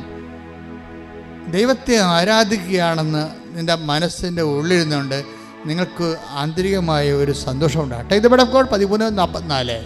സ്വർഗരാജ്യം വയലിൽ ഒളിച്ചു വച്ചിരിക്കുന്ന നിധിക്ക് തുല്യം. അത് കണ്ടെത്തുന്നവൻ അത് മറച്ചു വയ്ക്കുകയും സന്തോഷത്തോടെ പോയി തനിക്കുള്ളതെല്ലാം വിറ്റ് ആ വയൽ വാങ്ങുകയും ചെയ്യുന്നു. ഇത് ഒരു പ്രധാനപ്പെട്ട വചനമാണ്. ഉടമ്പടിയുമായി ബന്ധപ്പെട്ട് കണക്റ്റഡാണ് അത്. എന്നുവെച്ചാൽ ഇത് മത്തായിയുടെ സുവിശേഷമാണ് 13:44. അല്ല, ദൈവരാജ്യം നിങ്ങൾക്കറിയാമല്ലോ. ഈ ഉടമ്പടിയുടെ ആത്യന്തിക ലക്ഷ്യം എന്താണ്? ദൈവരാജ്യമാണ്. ദൈവരാജ്യം എന്ന് പറഞ്ഞാൽ എന്താണ്? ദൈവഭരണം, റെയിൻ ഓഫ് ഗോഡ്. നമ്മുടെ ജീവിതത്തിൻ്റെ എല്ലാ മണ്ഡലങ്ങളിലും ദൈവഭരണം ഉറപ്പ് വരുത്തിയാൽ ഉടമ്പടി എണ്ണയിട്ട യന്ത്രം പോലെ ഓട്ടോമാറ്റിക്കായിട്ട് വർക്കൗട്ട് ചെയ്യും. ഉടമ്പടി ഉറപ്പ് വരുത്തിയിട്ട് ദൈവരാജ്യത്തേക്കാൾ പോണതിനേക്കാൾ നല്ലത് ദൈവരാജ്യം ഉറപ്പ് വരുത്തിയിട്ട് ഉടമ്പടി ഓട്ടോമാറ്റിക്കായിട്ട് വർക്ക് ചെയ്യാനാണ്. അപ്പോൾ ദൈവരാജ്യം എന്താണ്? ഒരു വിഷയം. ഇപ്പം ഇന്നലെ ഒരു കേസ് ഞാനെടുത്ത്, അപ്പോൾ അദ്ദേഹത്തിൻ്റെ വൈഫ് വഴക്കിട്ട് പോയിരിക്കുകയാണ്. അപ്പോൾ അവർ ഒന്നിച്ച് ജീവിക്കണമെന്നാണ് പുള്ളി എൻ്റെ അടുത്ത് എഴുതി തന്നിരിക്കുന്നത്. അപ്പോൾ ഞാൻ മാതാവിൻ്റെ അടുത്ത് കൊണ്ടുവന്ന് അത് വെച്ചിട്ട് തിരിച്ചു വന്ന ആളോട് ചോദിച്ച്, നിങ്ങൾ പോയി വിളിക്കുമോന്ന്. വിളിക്കത്തില്ല. അത് എന്ത് മാതാവിനെ കൊണ്ട് വിളിപ്പിക്കാൻ വേണ്ടി ഇരിക്കുന്ന പാപ്പടമ്പോൾ വിളിക്കത്തില്ല. പുള്ളിക്കാർ ഈഗുണ്ട്. അത് ലോകരാജ്യം എന്ന് പറയും. എന്നുവെച്ചാൽ അയാളുടെ അധികാരം. കാര്യം ഞാൻ പോയി വിളിച്ചുകൊണ്ട് വന്നാൽ അവിടെ അമ്മായിയമ്മ ഇരിപ്പുണ്ട്. അവിടെ എന്താണ്, അങ്ങനെ വരട്ടെ, അവസാനം പട്ടി വന്ന പോലെ നീ വന്നില്ല, നിന്നെ വരത്താൻ എനിക്കറിയാവുന്ന അമ്മായിയമ്മ അവിടെ നിന്ന് പറയും. അപ്പോൾ അവരെ ചവിട്ടിക്കിറാൻ വേണ്ടി ഇയാൾക്ക് തോന്നും. അതുകൊണ്ട് ആ അഭ്യാസത്തിൽ ഞാനില്ല. അവൾ വരണേ വന്നിട്ട് ഒരുമിച്ച് ജീവിക്കാൻ തയ്യാറാണ്. ഇവിടെ ദൈവരാജ്യം ഇല്ല. മനസ്സിലായില്ലേ? ദൈവരാജ്യം എന്ന് പറയണത് ദൈവത്തിൻ്റെ വചനത്തിന് വേണ്ടി, സ്വന്തം ദൈവഭരണത്തിന് വേണ്ടി സ്വന്തമായിട്ട് അടിയുറ വെക്കണം. അവിടെ അഹങ്കാരമില്ല, ക്ഷമയുണ്ട്. ക്ഷമയെന്ന് പറഞ്ഞാൽ എന്താണ്? കണ്ടൻറ്റ് വൈസ് ക്ഷമ എന്താ? മഹാത്മാഗാന്ധിയുടെ ക്ഷമയല്ലേ ബൈബിളിലെ ക്ഷമ. കണ്ടൻറ്റ് വൈസ് ഒരു ക്ഷമ എന്ന് പറയുന്നത് കണ്ടൻറ്റ് വൈസിൽ അതിൻ്റെ അകത്ത് ചേരുവക ഒരു ക്ഷമയെന്ന് പറയുന്നത് എന്താണ്? സഹിക്കുന്ന സ്നേഹത്തിനാണ് ക്ഷമയെന്ന് പറയണത്. മനസ്സിലായ? ഞാൻ മണ്ണോളം ക്ഷമിച്ചെന്നൊക്കെ പറയണതല്ല പ്രശ്നം. സഹിക്കുന്ന സ്നേഹം എന്ന് പറഞ്ഞാൽ ആർക്കുള്ളതാണ്? കുരിശിലെ കർത്താവിനുള്ളതാണ് സഹിക്കുന്ന സ്നേഹം. ഈ സഹനം മുഴുവനും എന്തിനു വേണ്ടിയാണ്? നമ്മളുള്ള സ്നേഹത്തെ പ്രതിയാണ്. അപ്പോൾ സഹനം ഫീൽ ചെയ്യുന്നില്ല, ആളിൻ്റെ ഉള്ളിൽ സന്തോഷമാണ് ഉള്ളത്. നമ്മളാണ് ദുഃഖമാണെന്നൊക്കെ പറഞ്ഞ് പാട്ടൊക്കെ പാടി വെറുതെ കണ്ണീരിലാടുത്തുന്നത്. ആളിൻ്റെ ഉള്ളിൽ ആ സമയത്ത് അവിടുന്നാണ് അവനെ ക്ലേശങ്ങൾക്ക് വിട്ടുകൊടുത്തത്. ആരാണ്? പിതാവായ ദൈവം പറഞ്ഞ് അവിടുന്നാണ് അവനെ ക്ലേശങ്ങൾക്ക് വിട്ടുകൊടുത്തത്. അപ്പൊ നിങ്ങൾ എപ്പോഴും ഓർക്കേണ്ടതാണ്, ഈ ക്ലേശത്തിന്റെ ഒരു ഭാഗം നമുക്കുണ്ടാകുന്ന ക്ലേശം എല്ലാം അങ്ങനെയല്ല, ഒരു ഭാഗം ദൈവദത്തമാണ് അതിനകത്ത് വരുന്നത്. അതിന് ദൈവികമായ ലക്ഷ്യങ്ങളുണ്ടാവും. നമ്മളൊന്ന് മാറ്റി മറിച്ച് ദൈവ പൈതലായി എടുക്കാൻ വേണ്ടിയുള്ള ഒരു മോൾഡിങ്ങിൻ്റെ ഭാഗമായിട്ട് ചില സമയത്ത് ചില ഗിവൺ ആയിട്ടുള്ള ചില നമുക്ക് നൽകിയിട്ടുള്ള ചില തനത് ക്ലേശങ്ങളുണ്ടാകും. പറഞ്ഞോളൂ. പാപപരിഹാര ബലിയായി പാപപരിഹാര ബലിയായി തന്നെ അർപ്പിക്കുമ്പോൾ അവൻ തന്റെ സന്തതി പരമ്പരയെ, അതായത് നമ്മളെയൊക്കെ ഓർത്തിട്ട് അവൻ്റെ സന്തതി പരമ്പരയാണ് ഈ കാലഘട്ടം 2000 കൊല്ലമായിട്ട് അവൻ്റെ രക്തത്തിൽ ജനിച്ചിട്ടുള്ള അവന് നാഥനും രക്ഷകനും ഏറ്റു പറഞ്ഞിട്ട് നിത്യതയ്ക്ക് വേണ്ടി അവൻ നേടിയെടുത്ത നിത്യതയ്ക്ക് അവകാശം ലഭിച്ച ദൈവ പൈതലേ, അതാണ് സന്തതി പരമ്പരയെ കാണുകയും ദീർഘായുസ് പ്രാപിക്കുകയും ചെയ്യും. അപ്പം അവൻ പ്രത്യാശ അർപ്പിക്കുകയും അവൻ്റെ വേദനയിൽ അവൻ ദീർഘായുസ് പ്രാപിക്കുകയും ചെയ്യണം. എന്നുവെച്ചാൽ ദീർഘായുസ് വെച്ചാൽ അവൻ്റെ ദീർഘായുസത്ത് ആയുസിൻ്റെ ദീർഘം എന്ന് വെച്ചാൽ ഉയർപ്പാണ് ഉദ്ദേശിക്കുന്നത്. അവൻ പീഡാനുഭവത്തിൻ്റെ സമയത്ത് തന്നെ തിരുവുദ്ധാനത്തിൻ്റെ ആന്തരിക സന്തോഷം അനുഭവിച്ചവനാണ് ക്രിസ്തു. കൈയടിച്ച് കർത്താവ്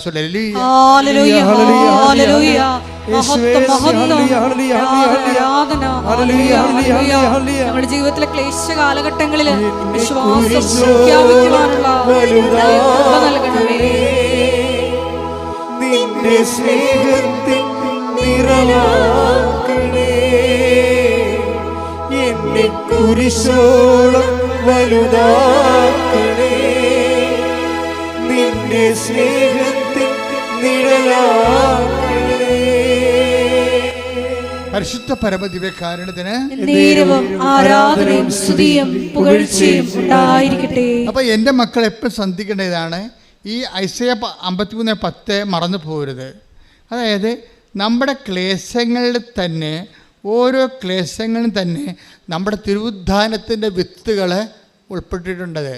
പക്ഷെ നിങ്ങൾ ക്ലേശങ്ങളെ ക്രിസ്തുവിൻ്റെ നാമത്തെ പ്രതി ദൈവസ്നേഹത്തോടെയാണ് ക്ലേശങ്ങളെ അക്സെപ്റ്റ് ചെയ്യേണ്ടത്. ആ ഒരു ഫോർമാറ്റ് തന്നെയാണ് ഈ 13:44 എന്താണ് 13:44 എന്താ പറയണത്? നിങ്ങൾ ദൈവരാജ്യം കണ്ടെത്തി കഴിഞ്ഞാൽ പിന്നെന്ത് ചെയ്യും? ദൈവരാജ്യം എന്ന് പറഞ്ഞത് ക്രിസ്തുവാണേ. അതായത് നമ്മുടെ ജീവിതം ഇപ്പം തന്നെ ഈ മനുഷ്യൻ കർത്താവിൻ്റെ നാമത്തെ പ്രതി ഞാൻ പോയി ജീവിത പങ്കായി വിളിച്ചുകൊണ്ട് വരും.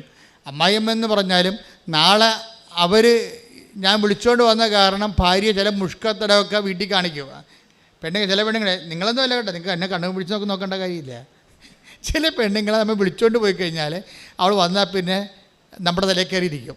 അത് ഇയാൾക്കറിയാം, ചില പെണ്ണുങ്ങളുടെ സ്വഭാവമാണെന്നറിയാം. അപ്പോൾ അതുകൊണ്ട് അവൾ ഞാനേ വരട്ടെ, ഞാൻ സ്വീകരിച്ചോളാം, അപ്പോൾ അടങ്ങി ഒതുങ്ങി വീട്ടിൽ കഴിയുമല്ല എന്നാണ് അയാൾ പറയണത്. പക്ഷെ അതിനകത്ത് ദൈവരാജ്യമില്ല. ദൈവരാജ്യം എന്താണ്? ഇവളോ ഇവളുടെ അമ്മയോ ഇവൻ്റെ ജീവിതമോ ഇവളല്ല എൻ്റെ കക്ഷി ആരാണ്? ക്രിസ്തുവാണ്. ക്രിസ്തുവിനെ പ്രതി ഞാൻ പോകും. നാണം കെട്ടാലും ആക്ഷേപം സഹിച്ചാലും അത് ക്രിസ്തുവിൻ്റെ സഹനത്തിൻ്റെ കൂടെ വെക്കുമ്പോൾ ക്രിസ്തുവിൻ്റെ പുനരുദ്ധാനം ഞാൻ അവകാശിയാക്കും. കൈയടിച്ച് ശ്രദ്ധിക്കട്ടെ. ഹല്ലേലൂയ.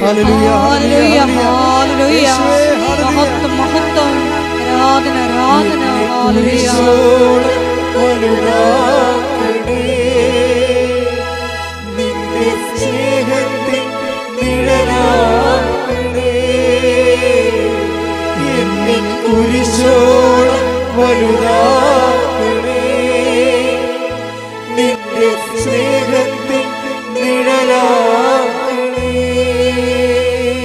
പരിശുദ്ധ പരമദിവ്യകാരുണ്യത്തിന് എന്നേരവും ആരാധനയും സ്തുതിയും പുകഴ്ചയും ഉണ്ടായിരിക്കട്ടെ. ഇപ്പം നമ്മൾ ഉടമ്പടിയിലായോ എന്നറിയാനുള്ള ഇൻഡിക്കേറ്ററാണ്. ഇപ്പോൾ കറണ്ട് ഉണ്ടോ ഇല്ലേ എന്നറിയാൻ വേണ്ടി ഒരു ഇൻഡിക്കേറ്റർ ലാമ്പ് ഉണ്ടാവും അല്ലേ? അത് നമ്മൾ രാത്രിയിലും ആ ഇൻഡിക്കേറ്റർ ലാമ്പ് അവിടെ കിടക്കും. അപ്പോൾ അതിൽ കറണ്ട് ഇല്ലെങ്കിൽ ഇൻഡിക്കേറ്റർ ലാമ്പ് കെട്ടുപോകും. നമ്മൾ ഉടമ്പടിയിലാണോ എന്നറിയാനുള്ള ഒരു ഇൻഡിക്കേറ്ററാണ് ഈ ആന്തരിക സന്തോഷം. മനസ്സിലായില്ലേ? രോഗികളെ കാണാൻ പോകുമ്പോഴും നമുക്കുള്ളിൽ സന്തോഷം ഉണ്ടാകും. അപ്പോൾ നിങ്ങൾ ഓർക്കുക, നിങ്ങൾക്ക് സന്തോഷം ഉണ്ടെങ്കിൽ ഓർക്കുക, ഈ 13-44 വർക്കൗട്ട് ചെയ്യുന്നുണ്ടെന്ന് നോക്കണം. അത് ഇൻഡിക്കേറ്ററാണ്. നിങ്ങൾ രോഗികളെ കാണാൻ പോകുമ്പോൾ ഉള്ളിൽ സന്തോഷം തോന്നുന്നുണ്ടോ? നിങ്ങൾ ഉടമ്പടിയിലാണ്. നിങ്ങൾക്ക് ഉടമ്പടി രോഗികളെ പത്രം കൊടുക്കാൻ പോകുമ്പോൾ നിങ്ങൾക്ക് സന്തോഷം തോന്നുന്നുണ്ടോ? കർത്താവിൻ്റെ നാമത്തെ എല്ലാവരും അറിയിക്കാൻ വേണ്ടി ദൈവം എന്നെ അപ്പോസ്തലന്മാരുടെ സ്ഥാനത്ത് തിരഞ്ഞെടുത്തല്ലോ കർത്താവേ, എൻ്റെ ആയുസ്സിൽ ഒത്തിരി സ്ഥലത്ത് അവസാനം വരെ നിന്നെ അറിയിക്കാൻ ഇതുപോലെ എന്നെ ഉപകരണമാക്കണമേ എന്ന് പ്രാർത്ഥിച്ചു പോകുന്ന 10,000 ആൾക്കാർ ഉടമ്പടിയിലുണ്ട്. അപ്പോൾ ചില ആൾക്കാർ ഈ വീട്ടിൽ നിന്ന് ഇറങ്ങുമ്പോൾ തന്നെ അങ്ങോട്ടും ഇങ്ങോട്ടും ഞാൻ കക്കാൻ പോണ പോലെ പത്രം കൊടുക്കാൻ പോണത്. അങ്ങനെ അവർ അവർ കാണും, അവർ പറയുമോ എന്ത് ദൈവമേ. അപ്പോൾ ഇങ്ങനെ ചങ്കിടിച്ചും ചുണ്ട് പറച്ചുമൊക്കെ പോകും. അപ്പോൾ നിങ്ങൾ you are not in covenant, നിങ്ങൾ ഉടമ്പടിയിലല്ല, ആന്തരിക സന്തോഷമില്ല, നിങ്ങൾക്ക് ഭാരമാണ്. ആന്തരിക സന്തോഷം വേണമെങ്കിൽ you must love of God. നിങ്ങൾ ആദ്യമേ ചെയ്യേണ്ടത് ദൈവസ്നേഹം വർദ്ധിക്കുക. പുതിയ ആൾക്കാർക്ക് വേണ്ടിയാണ് ഞാൻ പറയണത്. നിങ്ങൾ ആദ്യമേ ചെയ്യേണ്ടത്, നിങ്ങൾ എന്ത് ചെയ്താലും ദൈവസ്നേഹം വർദ്ധിപ്പിക്കണം. ദൈവസ്നേഹം വർദ്ധിപ്പിക്കാനുള്ള എളുപ്പ വഴിയുണ്ട്. എന്ത് ചെയ്യണത്? ചെയ്യണ കാര്യങ്ങളെല്ലാം അവൻ്റെ നാമത്തിൽ ചെയ്യണം. 10:42 എടുത്തേ, മത്തായി സുവിശേഷം. മത്തായി 10:42. ഈ ചെറിയവരിൽ ഒരുവന് ശിഷ്യന് എന്ന നിലയിൽ ഒരു പാത്രം വെള്ളമെങ്കിലും കൊടുക്കുന്നവന് പ്രതിഫലം ലഭിക്കാതിരിക്കുകയില്ലെന്ന് സത്യമായി ഞാൻ നിങ്ങളോട് പറയുന്നു. ഇത് മത്തായി ശ്ലീഹയുടെ സുവിശേഷമാണ്. ഇത് ലൂക്കിൻ്റെ ഒക്കെ പോകുമ്പോൾ കൃത്യമായിട്ട് പറയും, എൻ്റെ നാമത്തിലെന്ന് പറയും. ഈ ചെറിയൊരുവന് എൻ്റെ നാമത്തിൽ ഒരു ഗ്ലാസ് പത്രം വെള്ളം കൊടുക്കണവന് പ്രതിഫലം ലഭിക്കും. എന്താണ് ആ പ്രതിഫലം? ആ പ്രതിഫലം ദൈവസ്നേഹം തന്നെയാണ്. ശരിക്കും പറഞ്ഞാൽ അനുഭവിച്ച് നോക്കിയാൽ മനസ്സാകും. നമ്മൾ ചെയ്യുന്ന കാര്യങ്ങൾ ക്രിസ്തുവിൻ്റെ നാമത്തിലേക്ക് ആ നാമത്തിൽ ആണ് ചെയ്യണതെങ്കിൽ എന്നിട്ട് ദൈവസ്നേഹം വർദ്ധിപ്പിക്കാൻ വേണ്ടി നിങ്ങൾ കാഴ്ചവെക്കണം. നിങ്ങൾ ചെയ്യണ എന്താ സംഭവിച്ചു കഴിഞ്ഞാൽ നിങ്ങൾ ചെയ്യും. നിങ്ങൾ ചെയ്യണ കാര്യങ്ങൾ നിങ്ങൾ ചെയ്യണ, ഇപ്പം നിങ്ങൾ ആശുപത്രിയിൽ പോണവരുണ്ട്. ഇപ്പം തന്നെ ഈ അനൂപ് വിജയൻ്റെ അടുത്ത് അനൂപ് വിജയൻ വീട്ടിൽ നിൽക്കുന്ന സമയത്ത് അയൽവാസി ഒരാൾ വീട്ടിൽ വന്ന്, അപ്പോൾ അനൂപ് വിജയൻ്റെ അമ്മയോട് ചോദിക്കുന്നുണ്ട്, ആശുപത്രിയിൽ പോകണം, പക്ഷെ പൈസ ഒന്നും ഇല്ലാത്തതുകൊണ്ടാണ് പോകാതിരിക്കണത് എന്ന് പറയും.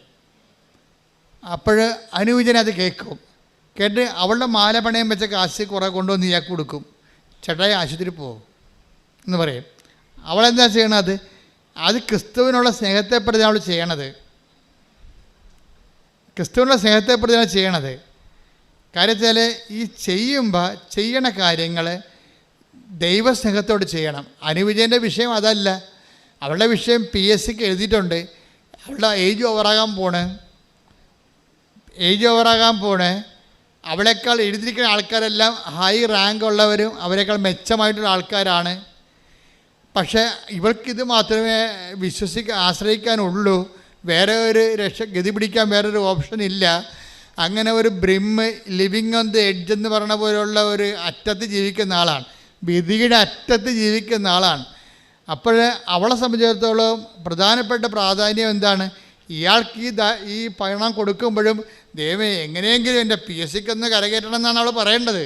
പക്ഷെ അവളതല്ല പറയണത്, എന്നാൽ ദൈവസ്നേഹം നിറയ്ക്കണമേ. ഇതാണ് വിഷയം. ഈ കളികൾ അറിഞ്ഞില്ല എന്നുണ്ടെങ്കിൽ ഉടമ്പടി ലാഗ് ചെയ്യും. നിങ്ങളിപ്പോൾ പരീക്ഷ പ്രവർത്തനം ചെയ്യണില്ല എന്നൊന്നും ഞാൻ പറയത്തില്ല, നിങ്ങൾ ചെയ്യുന്നുണ്ട്. അപ്പം നിങ്ങൾ പറയും ഇതെങ്ങനെയെങ്കിലും എന്ത് ചെയ്താലും എന്ത് തൊന്തരവ് ചെയ്താലും കുഴപ്പമില്ല, PR എൻ്റെ മകൾക്ക് PR കിട്ടിയാൽ മതി. ഇങ്ങനെ കുറേ പെരിച്ചാഴികളുണ്ട്. മിക്കവാറും ആളേന്ന് പുറത്തിറങ്ങാൻ പറ്റത്തില്ല. കാര്യത്തിൽ നിങ്ങൾ നിങ്ങളുടെ വയറ്റിപ്പഴപ്പിന് വേണ്ടി മാത്രം ദൈവത്തെ ദുർവിനിയോഗിക്കുകയാണ്. ദൈവത്തിന് ഇവിടെ വലിയ ചാൻസൊന്നുമില്ല. അപ്പോൾ അതെപ്പോഴും നമ്മൾ ശ്രദ്ധിക്കേണ്ടത്, ദൈവത്തിൻ്റെ മുമ്പിൽ തൂക്കാൻ നിന്ന് കൊടുക്കരുത്. കാര്യം ഞാൻ നിന്നെ തൂക്കി നോക്കി, മേനെ മേനെ തെക്കൽ ബാർസേൻ take the word of God. ദാനിയേൽ 5. ശ്രദ്ധിക്കട്ടെ. ഹല്ലേലൂയ. ഹല്ലേലൂയ, ഹല്ലേലൂയ, ഹല്ലേലൂയ, ഹല്ലേലൂയ. യേശുവേ നന്ദി. ഹല്ലേലൂയ, ഹല്ലേലൂയ. ഹല്ലേലൂയ, ഹല്ലേലൂയ. യേശുവേ സ്തുതി. ഹല്ലേലൂയ. ദാനിയേൽ 5:25 മുതൽ 27 വരെ. ദാനിയേൽ 5:25. വായിച്ചോളൂ. ആ ലിഖിതം ഇതാണ്: മേനെ മേനെ തെക്കേൽ പാർസീൻ. ഇതാണ് അർത്ഥം: മേനെ, ദൈവം നിന്റെ രാജ്യത്തിൻ്റെ നാളുകൾ എണ്ണുകയും അതിൻ്റെ അവസാനം കുറിക്കുകയും ചെയ്തിരിക്കുന്നു. തെക്കേൽ, നിന്നെ തുലാസിൽ തൂക്കി കുറവുള്ളവനായി കണ്ടിരിക്കുന്നു. Praise the Lord. ദൈവം ഒരാളെ തൂക്കുമ്പോൾ കുറവുള്ളവനായി കാണപ്പെടരുത്. പിന്നെ എന്ത് ചെയ്യണം? തൂക്കമുള്ള ദൈവത്തിരുസന്നിധി തൂക്കമുള്ള അളവിടും തൂക്കമുള്ള ആൾക്കാരായിരിക്കണം. അളവും തൂക്കമുള്ള ആൾക്കാരാണെങ്കിൽ എന്ത് ചെയ്യണം? നിങ്ങൾ ദൈവത്തിന് വേണ്ടിയാണ് ഈ വിഷയങ്ങൾ ചെയ്യേണ്ടത്, ദൈവസ്നേഹത്തെ പ്രതി. അല്ലാതെ നിങ്ങൾ സ്വന്തം വയറ്റിപ്പഴപ്പിന് വേണ്ടി ചെയ്യുമ്പോൾ നിങ്ങൾ ദൈവം തൂക്കി നോക്കുമ്പോൾ ഇത് ചുമ്മാ വയറ്റിപ്പഴപ്പിന് വേണ്ടി നടക്കുകയാണ്. അതിപ്പോൾ ഇവിടെ ആയിരുന്നു. ഇവിടെ നരകത്തിലാണ് അതിനുള്ള ചാൻസ് ഉണ്ടെങ്കിൽ നരകത്തിൽ പോയിക്കൊള്ളൊരു പ്രശ്നമില്ല. അവർക്ക് കാര്യം കണ്ടാൽ മതി. ഇതൊക്കെ ദൈവത്തെ അറിയാം. ഇവിടെ ഇപ്പോൾ ഉടമ്പടിയെങ്കിൽ ഉടമ്പടി. ഇനിയിപ്പം നരകത്തിലാണ് പിശാസാണ് ഈ സാധനം കൊടുക്കണമെന്ന് വിചാരിച്ചോ, PR ഈ ഇതിട്ട് അങ്ങോട്ട് പോയിക്കൊള്ളൂ, ഒരു പ്രശ്നമൊന്നുമില്ല. ആ വയറ്റിപ്പഴപ്പുകാരെപ്പോഴും മാറിക്കൊണ്ടേയിരിക്കും. ദൈവത്തിനെയും അവർ മാറ്റും. അപ്പം അങ്ങനെ വരുമ്പോൾ നിങ്ങളുടെ വിഷയത്തിനാണ് നിങ്ങൾക്ക് പ്രാധാന്യം എന്നുണ്ടെങ്കിൽ നിങ്ങൾക്ക് ഭാരം കുറഞ്ഞ പറഞ്ഞ പോലെ ഞാൻ നിന്നെ തൂക്കി നോക്കി. എന്തു പറ്റി?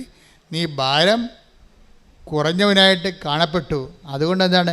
മേനെ തെക്കൽ വാർസിൻ, ഞാൻ നിൻ്റെ നാളുകൾ എണ്ണിയിരിക്കണമെന്ന്. പണിയല്ലേ, വെറുതെ വന്ന് പണി മേടിക്കേണ്ട വല്ല കാര്യമുണ്ട്? നിങ്ങൾ ദൈവത്തിന് പ്രാധാന്യം കൊടുക്കാതെയാണ് ജീവിതത്തെ സമീപിക്കണമെന്നുണ്ടെങ്കിൽ ആളുകൾ എണ്ണപ്പെട്ടിരിക്കുന്നതാണ്. അതായത് നീ ദൈവത്തിൽ നിന്ന് തെറിച്ചു പോകാനുള്ള സമയമായെന്ന്. കാര്യം ദൈവം കുറേ കഴിഞ്ഞാൽ പിന്നെ നിന്നെ അക്കോമഡേറ്റ് ചെയ്യത്തില്ല. കാര്യം എന്താ? ജഡിക വാസനയുള്ള ലോകസന്തതിയാണ്. ഇതിനെയും ചുവന്നുണ്ടെന്നിട്ട് ഒരു കഥയും ഇല്ലെന്ന് വിചാരിച്ചുകൊണ്ട് നിൻ്റെ നാളുകൾ എണ്ണപ്പെട്ടിരിക്കുന്നു ദൈവത്തിൽ നിന്ന് പോകാനുള്ള. അപ്പോൾ എപ്പോഴും നമ്മൾ ദൈവത്തിൻ്റെ സന്നിധി നിൽക്കുമ്പോൾ വളരെ ആധ്യാത്മികമായ ബുദ്ധി ഉപയോഗിക്കണം. എന്താണ്? ദൈവത്തിൻ്റെ ആ ഒരു ദൈവമേഖലയിൽ നിന്ന് മാറാതിരിക്കാൻ വേണ്ടി ദൈവത്തിന് പ്രാധാന്യം കൊടുത്തുകൊണ്ട് വേണം പ്രാർത്ഥനയുടെ എല്ലാ കാര്യങ്ങളും. അല്ല നിങ്ങളെ മക്കൾ, എൻ്റെ മക്കളുടെ വിസ, എൻ്റെ മക്കളുടെ PR, എൻ്റെ സ്ഥലം വിൽക്കണം, എൻ്റെ ജപ്തി മാറണം, ആ വിഷയം സെക്കൻഡറിയാക്കി കൊണ്ടുവരണം. ഫസ്റ്റ് വിഷയം എന്താണ്? നിങ്ങൾ ദൈവസ്നേഹത്തിൽ വളർന്നിട്ട് ദൈവത്തിന് വേണ്ടി ജീവിക്കാൻ വേണ്ടി മാത്രം ആംബിയർ ആർജിക്കുന്നത് ഫസ്റ്റ് ആദ്യ തലത്തിൽ വരണം. പ്രാർത്ഥിക്കുക. കർത്താവേ, ഞാനും അങ്ങും തമ്മിലുള്ള ബന്ധത്തില് സത്യസന്ധതയും വിശ്വസ്തതയും നിറവേറ്റിക്കൊണ്ട് ദൈവത്തിനും പ്രാധാന്യം കൊടുത്തുകൊണ്ട് കർത്താവേ, ആധ്യാത്മിക നിലവാരത്തെ അങ്ങ് ഉയർത്തണമേ. ശ്രുതികടെ ഹല്ലേലൂയ, ഹല്ലേലൂയ, ഹല്ലേലൂയ. യേശുവേ ഹല്ലേലൂയ, ഹല്ലേലൂയ. ആരാധന, ആരാധന,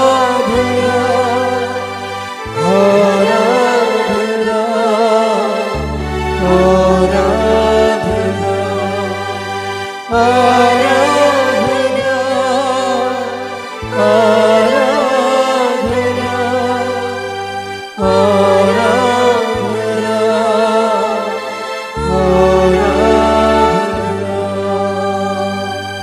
ബൈബിൾ വളരെ ശ്രദ്ധയോടെ പറയുന്ന വിഷയമാണ് യോഗ്യത, അർഹത.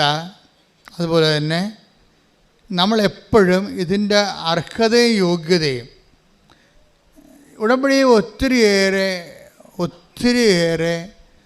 ഉപവിപ്രവർത്തനങ്ങളുണ്ട്, ഒത്തിരിയേറെ പ്രേക്ഷിത പ്രവർത്തനങ്ങളുണ്ട്. എന്തിനാ കാര്യം? അതിൻ്റെ ഉദ്ദേശം എന്താ? നിങ്ങൾ ചില ആൾക്കാർ ഈ പ്രത്യേകിച്ച് 50 വയസ്സിന് മുകളിലുള്ള ആൾക്കാർ ഇതിപ്പോൾ അവരുടെ ഒന്നും ചെയ്യത്തില്ല. അവരെന്ത് ചെയ്യും? പ്രത്യക്ഷിക പ്രാർത്ഥന 53 പ്രാവശ്യം ചെല്ലും. ഒരു പണിയും നടക്കത്തില്ല. അഭ്യാസമൊന്നും കാണിക്കരുത്. കാലപ്പടി നിലത്തിലടിക്കുന്ന അഭിപ്രായം. കാര്യം അങ്ങനെയുള്ള ഇത് അവൻ പറയണ പോലെ ചെല്ലുകയല്ല, ചെയ്യണ പ്രാർത്ഥനയാണ്, ചെയ്യണ പദ്ധതിയാണ്. ഇതിൻ്റെ അകത്തെന്ന് പറയണത് നമ്മൾക്ക് ദൈവത്തിൻ്റെ കണ്ണിൽ പൊടിയിടാനൊന്നും പറ്റത്തില്ല.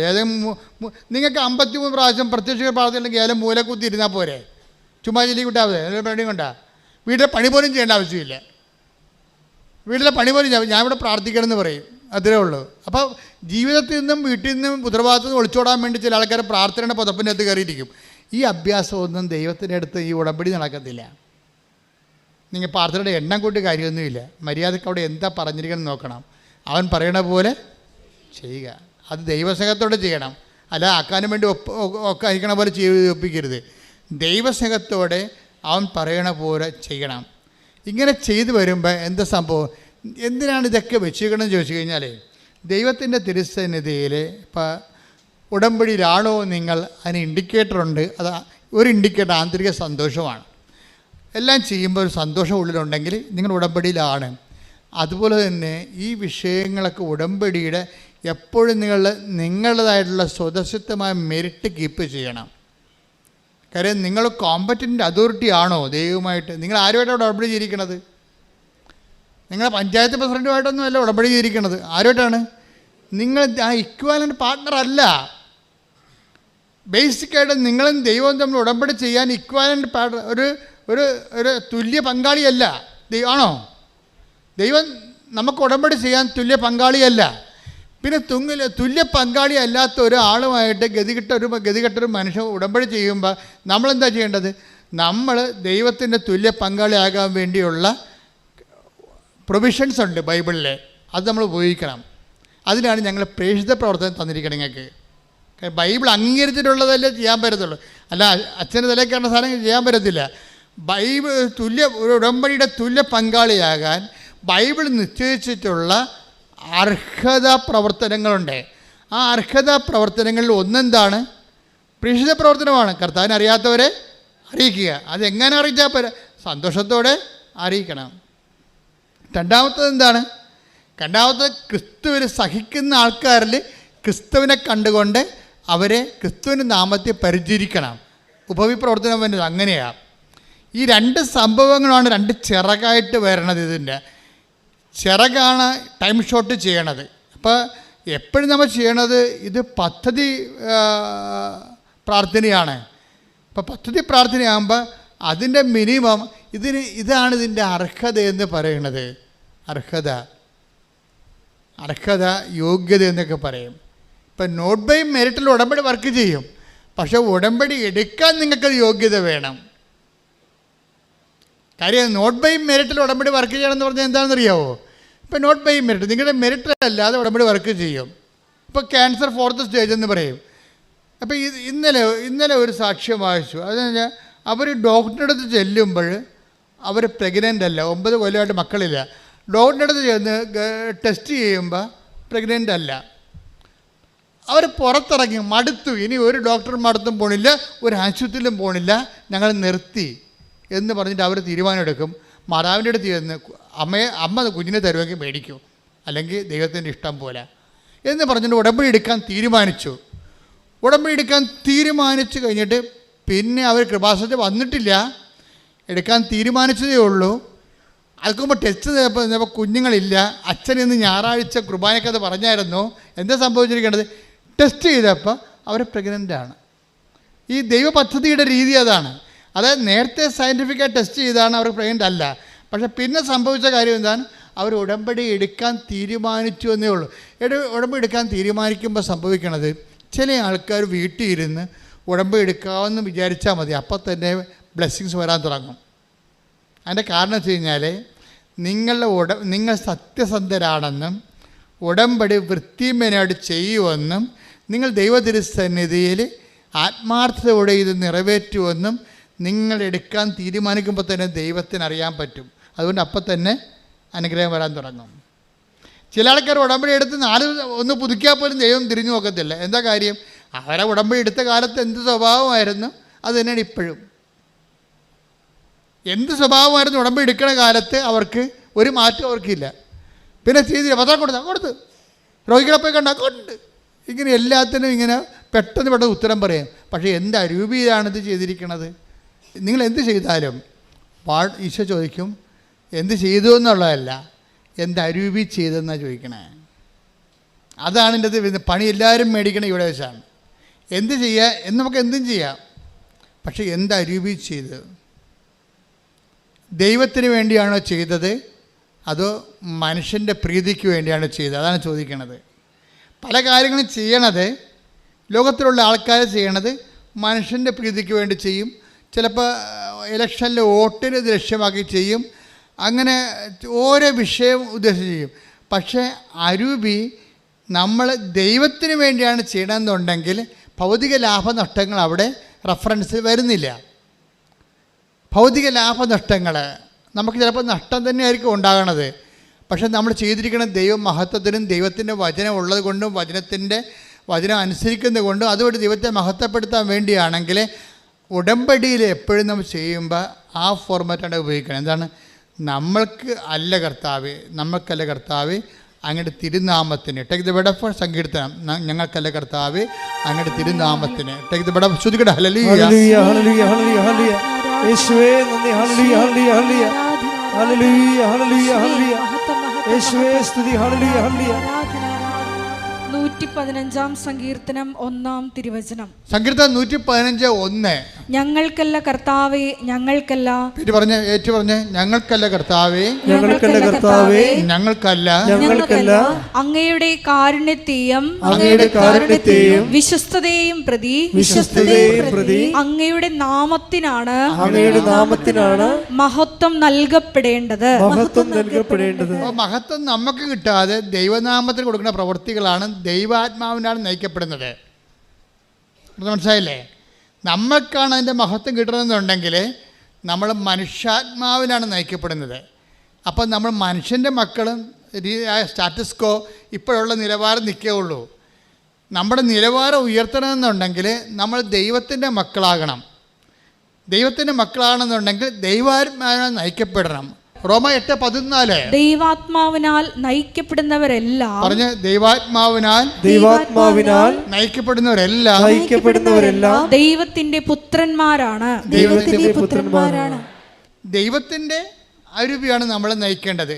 ദൈവത്തിൻ്റെ അരൂപി എന്താണ്? സങ്കീർത്തനം 115:1. ഞങ്ങൾക്കല്ല കർത്താവേ, ഞങ്ങൾക്കല്ല.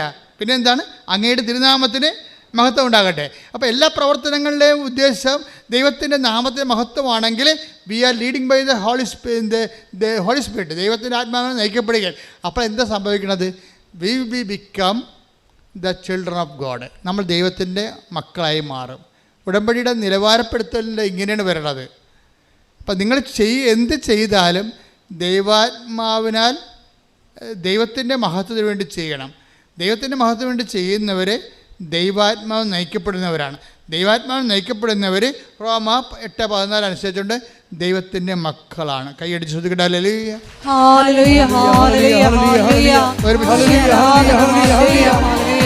പരിശുദ്ധ പരമ ദിവ്യകാരുണ്യത്തിന് അപ്പോൾ ദൈവാത്മാവിനെ നയിക്കപ്പെടുകയും ദൈവത്തിൻ്റെ മക്കളാകുകയും ചെയ്യുന്നതാണ് ഇതിൻ്റെ അർഹത എന്ന് പറയണത്. ബൈബിൾ എപ്പോഴും നമ്മുടെ അർഹതയെക്കുറിച്ച് പറയും. ഇപ്പോൾ മത്തായിയുടെ സുവിശേഷം 10:13. ആ ഭവനം അർഹതയുള്ളതാണെങ്കിൽ, അതാണ് സംഭവം, ആ ഭവനം അർഹതയുള്ളതാണെങ്കിൽ നിങ്ങളുടെ സമാധാനം അതിൽ വസിക്കട്ടെ. ഈ ഉടമ്പടി ഭരിക്കണമെങ്കിൽ എന്ത് വേണം? ഒരു ബേസിക് അർഹത വേണം. മനസ്സിലായില്ലേ? ബേസിക് അർഹത വേണം ഉടമ്പടി ഭരിക്കണമെങ്കിൽ. അർഹത എന്ന് പറഞ്ഞാൽ എന്താണ്? ദൈവത്തിൻ്റെ വചനങ്ങളെ അക്സെപ്റ്റ് ചെയ്യാനും ഉള്ളൊരു തുറവി. ഈ തുറവി എന്തുമാത്രം ഗ്രഡേഷൻസ് ഉണ്ട്, അതനുസരിച്ചാണ് ഹാർവസ്റ്റിംഗ് റേഷ്യോ പോകുന്നത്. ഓരോരുത്തർ ഓരോ രീതിയിലാണ്. ചില സിമ്പിളായിട്ടുള്ള വചനങ്ങളൊക്കെ ചില ആൾക്കാർ അക്സെപ്റ്റ് ചെയ്യും. ഇത്തിരി കട്ടിയുള്ള വചനങ്ങൾ വരുമ്പോൾ അവർ നമ്മുടെ ഈ മണ്ണിൽ കൂടി പോണ വണ്ടി പോലെ പമ്മി നിൽക്കും. അതിന് ബൈബിൾ പറയണത് കേൾക്കാൻ ചെവിയുള്ളവൻ കേൾക്കട്ടെ എന്നാണ്. കേൾക്കാൻ ചെവിയുള്ളവൻ 13:9 ശ്രുതികട. ഹല്ലേലൂയ.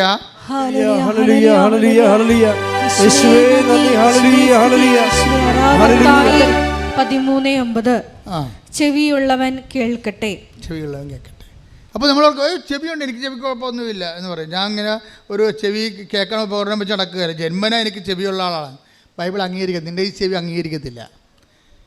ബൈബിള് 13:9 പറഞ്ഞിരിക്കുന്ന കേൾക്കാൻ ചെവി എന്ന് പറയുന്നത് കർത്താവിൻ്റെ വചനങ്ങളെ അനുസരിക്കാനുള്ള കപ്പാസിറ്റിയാണ്, അർഹത. ഇതിന് അർഹത എന്ന് പറയുന്നത്. എൻ്റെ മക്കളെ, നിങ്ങളുടെ ഇപ്പം ചിലർ പറയില്ല, അതായത് ഇപ്പം ഞാൻ ചില ഈ ആൾക്കാരെ വരുന്ന ചില ക്യാൻസർ കല്യാണക്കാരോട് പറയും, മോനെ 27 മുതൽ 54 വരെ ദിവസങ്ങൾ ഓക്കെ വന്ന് സാക്ഷ്യം പറഞ്ഞോളാൻ പറയും. എന്താ കാര്യം? അതൊരു മെസ്സേജാണ്. അല്ലെങ്കിൽ അവർ പറയും ലിവറിന് കേടാണ്, വയറിൽ വെള്ളം കുത്തിയെടുക്കുകയാണ്, ഒരു ദിവസം 1 ലിറ്റർ കുത്തിയെടുക്കുമെന്ന് പറയുമ്പോൾ, അപ്പോൾ അവരുടെ തലേ വെച്ച് പറയും സാക്ഷ്യം പറഞ്ഞോളൂ കേട്ടാന്ന് പറയും. എന്താ കാര്യം? ഒരു അഭിവാദനം മതി. ശരിക്കും പറഞ്ഞാൽ ഒരു അഭിവാദനം, നീ സൗഖ്യമാകട്ടെ എന്ന് പറയാം. ഈ വചനത്തിൻ്റെ ഒരു പ്രശ്നം എന്ന് പറയുന്നത്, വചനവും സാധാരണ ഈ പത്രവാർത്തയില്ലേ, വാർത്തകളിലൊക്കെ വരുന്ന വചനമില്ലേ, അതും നമ്മൾ പത്രവാർത്ത വായിക്കും, ബൈബിൾ വായിക്കും. ഡിഫറൻസ് എന്താണെന്ന് നിങ്ങൾ അറിയണം. ഒന്നാമത്തതിൽ പത്രവാർത്ത നമ്മൾ വായിച്ച് മാറ്റുന്നു, ആ വാർത്ത കഴിയുമ്പോൾ ആ വാർത്ത കഴിഞ്ഞു. അപ്പോൾ കഴിയുമ്പോൾ അത് പിന്നെ പാസ്റ്റ് ടെൻസായി മാറുമ്പോൾ അത് ചത്തുപോകും. ആ വാർത്ത ചത്തുപോകും, ആ ന്യൂസ് ചത്തുപോകും, പ്രസക്തമല്ലാതെ വരും. പക്ഷേ ദൈവവചനം അങ്ങനെയല്ല. ഇത് കാലം ചെല്ലുന്തോറും ഇത് പ്രസക്തി കൂടിക്കൊണ്ടേയിരിക്കും. അതുകൊണ്ട് കർത്താവ് 21:34 പറയണത്, ആകാശം മാറിയാലും protect the word of God, ഭൂമി മാറിയാലും ഞാൻ നിങ്ങളോട് പറഞ്ഞ വചനത്തിന് അത് അതിൻ്റെ പ്രസക്തി ആയിരിക്കുന്നതാണ്. മറ്റെല്ലാ വാർത്തകളെല്ലാം ടൈം കഴിയുമ്പോൾ ചത്തുപോകും, ഇറലവൻ്റായി പോകുക. ചത്തുപോകുന്ന വെച്ച് കഴിഞ്ഞാൽ വാർത്ത കഴിഞ്ഞാൽ വാർത്ത പ്രസക്തമല്ല. ഇപ്പം നമുക്ക് ഈ കഴിഞ്ഞ ഇലക്ഷനിൽ കുറേ ആൾക്കാർ ജയിച്ചു, ഇപ്പം അത് വാർത്തയല്ല, it is over, it is dead and gone, അപ്രസക്തമായിപ്പോയി. കാര്യം അവർ ഭരണത്തിലും കയറിയ ആൾക്കാർ, പരിവർഷത്തും കയറിയ ആൾക്കാർ, തീർന്നു, ചാപ്റ്റർ ഇസ് ക്ലോസ്ഡ്. പക്ഷേ ദൈവവചനം അങ്ങനെയല്ല. ദൈവവചനം എന്താ? ഓരോ വചനവും ഓരോരുത്തർക്കും ഓരോരോ ദൈവ മനസ്സ് കൈമാറിക്കൊണ്ട് അതിങ്ങനെ കാലത്തിനൊപ്പം സഞ്ചരിച്ചുകൊണ്ട് പ്രസക്തമായിക്കൊണ്ടേയിരിക്കും. അതാണ് ഈശോ പറയണത്. ആകാശം മാറാം, ടൈം ചേഞ്ച് ചെയ്യും, ഭൂമി മാറാം, സ്പേസ് പോകും, സ്പേസ് ആൻഡ് ടൈം ചേഞ്ച് ചെയ്യും. Take the word of God. ലൂക്ക 21:33 ആകാശവും ഭൂമിയും കടന്നു പോകും. പറഞ്ഞേ, ആകാശവും ഭൂമിയും കടന്നു പോകും, എന്നാൽ എന്റെ വാക്കുകൾ കടന്നു പോവുകയില്ല. അപ്പം ഇത് റെലവൻ്റ് ആയിട്ട് അപ്ഡേറ്റ് ആയിട്ട് നിൽക്കും. 2000 കൊല്ലം കഴിഞ്ഞാലും ഈ വചനം അന്നത്തെ ജനതയ്ക്ക് പ്രസക്തമായിട്ട് നിൽക്കും. ആർക്കാണ്? ഏത് ജനതയ്ക്കാണ്? ദൈവാത്മാവിനാൽ നയിക്കപ്പെടുകയും ദൈവത്തിനായി ഹൃദയം സമർപ്പിക്കുകയും ചെയ്തിരിക്കുന്ന, ദൈവത്തെ അന്വേഷിക്കുന്ന തലമുറയ്ക്കാണ്, അല്ലാത്ത ആൾക്കാർക്കല്ല. കാര്യം അതിൻ്റെ ആ തലമുറയെ സംബന്ധിച്ചിടത്തോളം ദൈവം കമ്മ്യൂണിക്കബിളാണ് എപ്പോഴും. സ്തുതിക്കട്ടെ മക്കളെ. ഹല്ലേലൂയ, ഹല്ലേലൂയ, ഹല്ലേലൂയ. യേശുവേ ആരാധന, മഹത്വം, മഹത്വം, ആരാധന, ആരാധന, ഹല്ലേലൂയ. യേശുവേ ആരാധന, ഹല്ലേലൂയ. കഴിഞ്ഞ ദിവസങ്ങളിൽ ലിഷ എന്നും പറഞ്ഞ് ഒരു മോള് സാക്ഷ്യം പറഞ്ഞായിരുന്നു. ലിഷ ജംഗ്ഷൻ കവനൻ്റിലാണ് ആൾ. കാര്യം കമ്മ്യൂണിക്കേഷനുണ്ട് ദൈവവുമായിട്ട്. ഇത് കവനത്തെ ഉടമ്പടിയിലാണ്, ദൈവമായിട്ട് കമ്മ്യൂണിക്കേഷനുണ്ട്, അതായത് സംഭാഷണമൊക്കെ ഉണ്ട്. അതെങ്ങനെയാണെന്ന് വെച്ച് കഴിഞ്ഞാൽ അവൾ 3 പ്രാവശ്യം ഓസ്ട്രേലിയ പോകാൻ വേണ്ടി ലിഷ ഏജൻറ്റിൻ്റെ അടുത്ത് പൈസ കൊടുക്കും, ഏജൻറ്റിൻ്റെ അടുത്ത് അവളുടെ ബയോഡേറ്റ എല്ലാം കൊടുക്കും, മാർക്കിസ്റ്റൊക്കെ എല്ലാം കൊടുക്കും. 3 പ്രാവശ്യവും ആദ്യം കൊടുത്തു, അത് ക്യാൻസലായി. പിന്നെയും ലിഷ കൊടുക്കും, ക്യാൻസലാകും. 3ാമതും കൊടുത്ത്. അപ്പോൾ ഒരു കൊല്ലം കൊണ്ടാണ് 3 പ്രാവശ്യം ഓസ്ട്രേലിയൻ വിസ കിട്ടാൻ വേണ്ടി, പഠിക്കാൻ വേണ്ടി കൊടുക്കണത്. 3 പ്രാവശ്യം ആ ക്യാൻസലായിട്ട് വേസ്റ്റ്, ഒരു വർഷം വേസ്റ്റായി. വേസ്റ്റായി കഴിഞ്ഞപ്പോൾ അവർക്ക് ഭയങ്കര സങ്കടമായി. എന്താ വേസ്റ്റാകാൻ കാരണം വെച്ച് കഴിഞ്ഞാൽ ഈ അതായത് ഫണ്ട് വെക്കാൻ കാണിക്കാൻ പറയും. സെക്യൂരിറ്റി 6 മാസത്തെ സെക്യൂരിറ്റി ഫണ്ട് കാണിക്കാൻ പറയും. 6 മാസം നിങ്ങൾ 6 മാസത്തെ സ്വന്തം അക്കൗണ്ടിൽ പണം ഉള്ളത് കാണിക്കാൻ പറയും. അപ്പോൾ സ്വന്തം അക്കൗണ്ടിൽ പണമില്ല,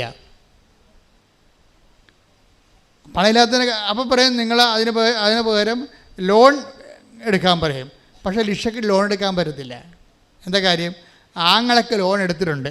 ആങ്ങള ഓസ്ട്രേലിയയിലാണ്, വീടും പറമ്പും അവന് വേണ്ടി പണയം വെച്ചിരിക്കുകയാണ്. അപ്പോൾ ബാങ്കുകാർ പറയും നിങ്ങൾ കടപ്പെടുത്തിയിരിക്കുകയാണ്, ആങ്ങളയ്ക്ക് വേണ്ടി കടപ്പെടുത്തിയാണ്, ആ കടങ്ങൾ നിൽക്കുകയാണ്, അതുകൊണ്ട് നിങ്ങൾക്ക് തരാൻ പറ്റിയില്ലെന്ന് പറയും. പിന്നെ വേറെ ഏജൻറ്റുമാർ പറയും അതൊന്നും കുഴപ്പമില്ല, ഞങ്ങൾ ശരിയാക്കി തരാൻ പറഞ്ഞ് ഇവർ വാങ്ങിച്ചുകൊണ്ട് പോകും. എന്തിനാണ് കാര്യം? അവർക്കറിയാം ഈ പോകാൻ വേണ്ടി നിൽക്കുന്ന ആൾക്കാർ കിഡ്നി വിറ്റെങ്കിലും പോകുമെന്നറിയാം. അതുകൊണ്ട് ഏജൻറ്റുമാരല്ല പിന്നെയും കാശ് വെക്കയുടെ കാര്യം പറയുമ്പോൾ ഏജൻറ്റുമാർ വരെ കാശ് കൊടുക്കാൻ സമയമായി, അതിൻ്റെ അത് അക്കൗണ്ടിൽ പൈസ കാണിക്കണമെന്ന് പറയുമ്പോൾ ലിഷാവിടെ പൈസ ഒന്നും ഇല്ലെന്ന് പറയും. അപ്പം അങ്ങനെ പോകും. അങ്ങനെയാണ് 3 എണ്ണം പോകുമ്പോൾ എനിക്ക് ഭയങ്കര സങ്കടമായി. അവൾ പറഞ്ഞ് ഞാൻ ഇന്ത്യയിൽ തന്നെ നിന്നോളാം, ഉടമ്പടി എടുത്തിട്ട് പറയും ഞാൻ ഇന്ത്യയിൽ തന്നെ എനിക്ക് ജീവിക്കാനുള്ള മാർഗം കാണിച്ചു തന്നാൽ മതിയെന്ന് പറയും. അപ്പോൾ കമ്മ്യൂണിക്കേഷൻ ഉണ്ടായ കാരണം അവൾ ബൈബിൾ എടുത്തപ്പോൾ കമ്മ്യൂണിക്കേഷൻ ഉണ്ട്. നമ്മൾ ബൈബിൾ എടുത്താലും അതിൻ്റെ അകത്ത് ഈശോ സ്റ്റാറ്റസ് പറയും. സ്റ്റാറ്റസ് എന്താ പറഞ്ഞിരിക്കണത് പറഞ്ഞാൽ അവൾ സങ്കടപ്പെട്ടു. 3 പ്രാവശ്യം ഇങ്ങനെ ഫ്ലോപ്പായില്ലേ ആസ്ട്രേലിയ 3 പ്രാവശ്യം ഫ്ലോപ്പായി. ഇനി എന്താ ജീവിതമെന്ന് അറിയാൻ പാടില്ലാതെ കർത്താവ് എന്താണ് എന്നെക്കുറിച്ചുള്ള നിൻ്റെ പദ്ധതി എന്ന് പറഞ്ഞിട്ട് വിശ്വപ്രമാണം ചെയ്തിരിക്കുന്നത് ഓപ്പൺ ചെയ്തപ്പോൾ പറഞ്ഞു നീ ഓടണ്ട, ചാടുകയും വേണ്ട, വെയിറ്റ് ചെയ്യാൻ പറയും. നീ തിരക്ക് ഈ ഓടുന്ന വണ്ടിയിടത്ത് കിടന്ന് ഓടുകയാണ് നീ. ഓരോ ഏജൻറ്റുമാർ പറഞ്ഞാൽ കേട്ടിട്ടുണ്ട് ഓടണ്ട. അത് അപ്പോൾ അത് മാതാവ് ഈശോ അവളോട് സംസാരിച്ചു. അത് സംസാരിച്ചപ്പോൾ അവൾക്ക് ആന്തരിക അഭിഷേകം കിട്ടി. അപ്പോൾ ആ ഭയമെല്ലാം മാറി. എനിക്ക് ജീവിതമില്ല, ഇനി ഞാൻ തീർന്നല്ല. അപ്പം ചേട്ടായി പഠിക്കാൻ പോയത് കാരണമാണ് എനിക്ക് പിന്നെ പൈസ കൊടുക്കാൻ പറ്റാവുന്നത്, ഇനി എനിക്ക് ജീവിതമില്ല എന്ന് പറഞ്ഞ് അവൾ ഇരിക്കുന്ന സമയത്ത് കർത്താവ് അവളോട് സംസാരിച്ചു. എന്താണ്? അതാണ് ഈ ഉടമ്പടി കറക്റ്റാണെന്നുണ്ടെങ്കിൽ കമ്മ്യൂണിക്കേഷൻ ഉണ്ടാവും. നിങ്ങൾക്കിപ്പോൾ നിങ്ങൾ ഉടമ്പടിയിലാണെങ്കിൽ അരമണിക്കൂർ ബൈബിൾ വായിക്കണമെങ്കിൽ നിങ്ങൾക്ക് ഒരു പ്രതിസന്ധി വന്നു കഴിഞ്ഞാൽ ഇനി എന്ത് ചെയ്യണം, ഇനി എങ്ങോട്ട് പോകണം, ദൈവത്തെക്കുറിച്ച് എന്നെക്കുറിച്ചുള്ള ദൈവത്തിൻ്റെ പദ്ധതി എന്താണ് എന്ന് ചോദിച്ചാൽ പച്ചവെള്ളം പോലെ നീ ഉടമ്പടി സത്യസന്ധമാണെങ്കിൽ പറയും. അതായത് 52:12 നിങ്ങൾ തിടുക്കം കൂട്ടേണ്ട, നിങ്ങൾ തിടുക്കം കൂട്ടണ്ട, വേഗം ഓടുകയും വേണ്ട, കർത്താവ് നിങ്ങളുടെ മുൻപിൽ നടക്കും. Presence and communication. പ്രസൻസ് ഉള്ളത് കൊണ്ട് തന്നെ കമ്മ്യൂണിക്കേഷനും ഉടമ്പടി വരുമ്പോൾ സത്യസന്ധമായ ഉടമ്പടിയാണെങ്കിൽ പ്രസൻസ് ഉണ്ടാവും. പ്രസൻസ് ഉണ്ടെങ്കിൽ കമ്മ്യൂണിക്കേഷൻ ഉണ്ടാവും. പ്രസൻസ് എന്ന് പറയുന്നത് എന്താണ്? സാന്നിധ്യം. കമ്മ്യൂണിക്കേഷൻ എന്താണ്? സംഭാഷണം. അപ്പോൾ സാന്നിധ്യവും സംഭാഷണവും ഉടമ്പടിയുടെ പ്രധാനപ്പെട്ട സംഭവമാണ്.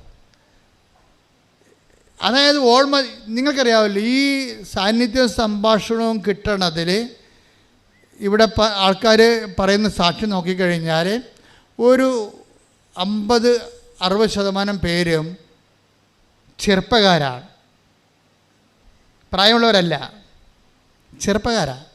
അതിൻ്റെ കാരണം എന്ന് വെച്ച് കഴിഞ്ഞാൽ അച്ഛൻ പറയുന്ന പ്രഭാഷണങ്ങൾ അവർ കൃത്യമായിട്ട് മാത്തമാറ്റിക്കലായിട്ട് ഈ സാധനം അക്സെപ്റ്റ് ചെയ്യും. കാര്യം ഇത് ഈ ഫോർമുലയിൽ വർക്ക് ചെയ്യണതാണല്ലോ, അത് നമ്മുടെ കരിസ്മാറ്റിക് ധ്യാനമോ മറ്റു ധ്യാനങ്ങളെ പോലെയുള്ള സംഭവമല്ല. ഉടമ്പടിയിൽ അതിൻ്റെ കറക്റ്റ് ഫോർമുലയും ഫോർമാറ്റും ഉണ്ട്. അത് കറക്റ്റ് നമ്മൾ അപ്ലൈ ചെയ്യണമെന്നുണ്ടെങ്കിൽ കറക്റ്റ് ആൻസർ നമുക്ക് കിട്ടും. അപ്പോൾ എന്താ പറയണത്? ഇപ്പോൾ ഈശോ എന്താ പറയണത്? നീ വിഷമിക്കണ്ട, നിന്നെക്കുറിച്ച് എനിക്ക് പദ്ധതിയുണ്ട്. നീ എൻ്റെതല്ലാത്ത പദ്ധതി കൊണ്ട് താഴിയത് കൊണ്ടാണ് നിനക്ക് 1 കൊല്ലം പോയത്. അതിൻ്റെ പേര് നീ സങ്കടപ്പെടണ്ട, പരിഭ്രമിക്കണ്ട, ഓരണ്ട, നിൽക്ക് എന്ന് പറഞ്ഞ് വെയിറ്റ് ചെയ്യാം. അത് കേട്ടോടെ അവർക്ക് സന്തോഷമായി. ദൈവവചനം നമ്മൾ കേട്ടാൽ നമ്മൾ ഓൺലൈൻ ഉടമ്പടിയിൽ ദൈവമായിട്ട് ഓൺലൈനാണെങ്കിൽ നമുക്ക് സന്തോഷം തോന്നും. അല്ലെങ്കിൽ ദൈവമായിട്ട് നിങ്ങൾക്ക് അടുപ്പമില്ലാത്ത ബൈബിൾ വായിക്കാൻ പോകാതിരിക്കണം നല്ലത്. എന്ന് വെച്ച് കഴിഞ്ഞാൽ നിങ്ങൾക്ക് മനസ്സിലാവത്തില്ല, അതാണ് പ്രശ്നം. ദൈവയുടെ അടുപ്പമുണ്ടെങ്കിൽ നിങ്ങൾ ക്രിസ്ത്യാനി അല്ലെങ്കിൽ ബൈബിൾ മനസ്സിലാവും. കാര്യം ബൈബിള് ദൈവസ്നേഹത്തിൻ്റെ പുസ്തകമാണ്, കമ്മ്യൂണിക്കേഷനുള്ള പുസ്തകമാണ്. ബൈബിൾ ഇപ്പോൾ നിങ്ങൾ ക്രിസ്ത്യാനി അല്ലെന്ന് വിചാരിച്ചോ, അപ്പോൾ നിങ്ങൾക്ക് ദൈവസ്നേഹമുണ്ട്. നിങ്ങളുടെ ഉടമ്പടി ഓക്കെ ആണെങ്കിൽ കമ്മ്യൂണിക്കബിൾ ആകും നിങ്ങൾ ദൈവമായിട്ട്. നിങ്ങൾ നടക്കേണ്ട വഴി നിൻ്റെ മുഖത്തിട്ട് ദ വേർഡ് ഓഫ് ഗോഡ്. സങ്കീർത്തനം 32:8. 32-ാം സങ്കീർത്തനം 8-ാം തിരുവചനം. 32-ാം സങ്കീർത്തനം 8-ാം തിരുവചനം. ഞാൻ നിന്നെ ഉപദേശിക്കാം എന്ന് പറഞ്ഞേ, ഞാൻ നിന്നെ ഉപദേശിക്കാം, ഞാൻ നിന്നെ ഉപദേശിക്കാം, നീ നടക്കേണ്ട വഴി കാണിച്ചു തരാം, നീ നടക്കേണ്ട വഴി കാണിച്ചു തരാം, ഞാൻ നിന്റെ മേൽ ദൃഷ്ടി ഉറപ്പിച്ച് നിന്നെ ഉപദേശിക്കാം. ഉപദേശം counselling. God is wonderful counselling. ദൈവം എപ്പോഴും നമ്മളെ വഴികളിൽ വചനത്തിലൂടെ, ദർശനത്തിലൂടെ, സ്വപ്നത്തിലൂടെ എല്ലാം നമുക്ക് ഡയറക്റ്റ് ചെയ്തുകൊണ്ടിരിക്കും. അത് ഏറ്റവും ടോപ്പ് ഉടമ്പടിയിലാണ് ഏറ്റവും കൂടുതൽ സംഭവിക്കുന്നത്. ആൾക്കാരെ ദൈവം ഇങ്ങനെ ഉപദേശിച്ചു കൊണ്ടിരിക്കും, നടക്കേണ്ട വഴി കാണിച്ചുകൊണ്ടിരിക്കും. അപ്പോൾ ഇവൾ പറയും, ഈശോ എൻ്റെ മനസ്സിലൊരു വഴിയും കാണുന്നില്ല എന്ന് പറയും. ഉടനെ ഇവിടെ അപ്പ പറയും, എടി ഞാനും അമ്മയും കൂടി ഒരു തീരുമാനം എടുത്തിട്ടുണ്ട്, നിന്നെ അമേരിക്ക വിടാം. അമേരിക്കനാ? ആസ്ട്രേലിയ പോകാൻ പാടുള്ളത് ഞാനാണ്, അമേരിക്ക പോകാൻ പാടുള്ളത്, നിങ്ങൾ എന്നാ പറയണമെന്ന് ചോദിച്ചു. അല്ല, ഞങ്ങളുടെ മനസ്സിൽ അങ്ങനെ തോന്നുന്നത്, നിന്നെ അമേരിക്ക പഠിക്കാൻ വിടാമെന്ന് വിചാരിക്കും. അപ്പനും അമ്മ ഇവർക്ക് കോൺഫിഡൻസ് ഇല്ല. അപ്പം ദൈവം ഇപ്പം എന്ത് ബാറ്റൺ അപ്പൻ്റെ അമ്മയെ കൈ കൊടുത്തിരിക്കുകയാണ്. ഇപ്പം നിങ്ങൾക്കറിയാമല്ലോ, നിങ്ങൾക്ക് ഒരു കുഞ്ഞിനെ ദൈവം തരണ മുമ്പ് തന്നെ നിങ്ങൾക്ക് ആ കുഞ്ഞിനെ വളർത്താനും ഉയർത്താനും ഉള്ള കഴിവ് തന്നിട്ടുണ്ട് ദൈവം. നിങ്ങൾക്ക് കുഞ്ഞുങ്ങൾക്ക് വേണ്ടി പ്രാർത്ഥിക്കുമ്പോൾ ആ കുഞ്ഞുങ്ങൾക്ക് വേണ്ടി പ്രാർത്ഥിക്കുന്ന വെച്ചാൽ നിങ്ങൾ വിശുദ്ധീകരിക്കപ്പെടുകയും ചെയ്യും. മക്കൾ ഉണ്ടാകണതും നല്ലതാണ്, മക്കളില്ലാത്തതും നല്ലതാണ്. മക്കളില്ലാത്തതെങ്കിൽ അതിൻ്റെ സങ്കടം വെച്ചുകൊണ്ട് ദൈവഹിതമായിട്ട് അക്സെപ്റ്റ് ചെയ്ത് പോകുമ്പോഴും നിങ്ങൾക്ക് നിത്യതയിൽ അത് കൃപയായിട്ട് മാറും. മക്കളുണ്ടെന്നുണ്ടെങ്കിൽ മക്കൾക്ക് ഉള്ളതിൻ്റെ പേരിൽ നിങ്ങൾ അവർക്ക് വേണ്ടി പ്രാർത്ഥിച്ചുകൊണ്ടും അവരെ വളർത്തിക്കൊണ്ടും നിങ്ങൾ വിശുദ്ധി പ്രാപിക്കുക. എൻ്റെ മക്കളുണ്ടോ ഇല്ലയോ എന്നുള്ളതല്ല പ്രശ്നം. Are you in the kingdom of God or not? ദൈവം അത്രയും നോക്കത്തുള്ളൂ. നിങ്ങൾ ദൈവരാജ്യത്തിലാണോ അല്ലയോ? നിങ്ങൾ ദൈവരാജ്യത്തിലാണെങ്കിൽ ഈ ലോകത്തിൻ്റെ പല ആൾക്കാർക്ക് ഉള്ള പല സംഭവങ്ങളും നിങ്ങൾക്കില്ല എന്ന് വിചാരിച്ചുകൊണ്ട് നിങ്ങൾ ദൈവപൈതലെന്ന രീതിയിലുള്ള നിങ്ങളുടെ ആന്തരിക സന്തോഷത്തെ ആരും എടുത്ത് കളയത്തില്ല. ഈശോ പറഞ്ഞിട്ടുണ്ട്, അന്നാളുകളിൽ ഞാൻ നിങ്ങൾക്ക് തരുന്ന സന്തോഷം ആരും നിങ്ങൾ ഇന്ന്. Take the word of God. യോഹന്നാൻ 16:22. അതുപോലെ നിങ്ങളും ദുഃഖിതരാണ്, എന്നാൽ ഞാൻ വീണ്ടും നിങ്ങളെ കാണും, അപ്പോൾ നിങ്ങളുടെ ഹൃദയം സന്തോഷിക്കും, നിങ്ങളുടെ ആ സന്തോഷം ആരും നിങ്ങളിൽ നിന്ന് എടുത്തു കളയുകയുമില്ല. ഈശോയുടെ വാഗ്ദാനങ്ങൾ ഒന്നാണ് എടുത്തു കളയാത്ത സന്തോഷം. എടുത്തു കളയാത്ത സന്തോഷം ആർക്കും എടുത്തു കളയാൻ പറ്റുന്ന സന്തോഷം ആന്തരികമായ സന്തോഷമാണ്. ഈ സന്തോഷമാണ് നമ്മൾ നേരത്തെ കണ്ടത്. മത്തായിയുടെ സുവിശേഷം നമ്മൾ കണ്ടില്ലേ, 13:44. അതും ഇപ്പം യോഹന്നാൻ 16:22 ലിങ്ക് ചെയ്യേണ്ടതാണ്. എടുത്തു കളയാനാവാത്ത സന്തോഷം എന്നുവെച്ചാൽ എടുത്തു കളയാൽ മരണത്തിനോ ജീവനോ അതുപോലെ തന്നെ ഈ ലോകത്തുള്ള അവസ്ഥകൾക്കോ രോഗങ്ങൾക്കോ പീഡനങ്ങൾക്കോ എടുത്തു കളയാൻ പറ്റുന്ന സന്തോഷമാണ് ആന്തരിക സന്തോഷം ഈശോ നൽകണത്. അപ്പോൾ നിങ്ങളെപ്പോഴും ചെയ്യേണ്ട ഒരു കാര്യം ഈ അഭിഷേക സന്തോഷത്തിന് വേണ്ടി എപ്പോഴും ഒരു ആധ്യാത്മികതയിലെ പ്രധാനപ്പെട്ട ഒരു സംഭവമാണ് ആന്തരിക അഭിഷേക സന്തോഷം. അതിനാണ് ഈ ഇഷ്യൂസൊക്കെ എല്ലാം ഡെവലപ്പ് ചെയ്ത് വരുമ്പോഴും ഇതിൻ്റെ പിന്നിൽ ദൈവം തരാൻ ഉദ്ദേശിക്കുന്നത് അതാണ്. നമ്മൾ ചോദിക്കണത് ഭൗതികമായ വിഷയമായിരിക്കാം, പക്ഷേ ഈ ഭൗതികമായ വിഷയം എത്തിച്ചേരണതിനുള്ളിൽ ദൈവം നിങ്ങളെ ആന്തരികമായ സന്തോഷത്തിൽ ഉറപ്പിച്ച് നിർത്തും. അങ്ങനെയാണ് മനുഷ്യാത്മാവ് കൃപയിൽ വളരണതും മഹത്വം പ്രാപിക്കണതും. നമ്മൾ ലോകത്തിൻ്റെ ആവശ്യങ്ങൾക്ക് വേണ്ടിയാണ് ദൈവത്തെ സമീപിക്കത്തുള്ളൂ, ദൈവത്തിന് അറിയാം. ആ ഒരു ലൂപ്പുകൾ ഉപയോഗിച്ച് പ്രൊവിഷൻ ഉപയോഗിച്ചുകൊണ്ടാണ് ദൈവം നിത്യജീവിതത്തിന് വേണ്ടി നമ്മുടെ ആത്മാവിനെ കൃപയിൽ ഒരുക്കണത്. കൈയടിച്ച് കർത്താവിനെ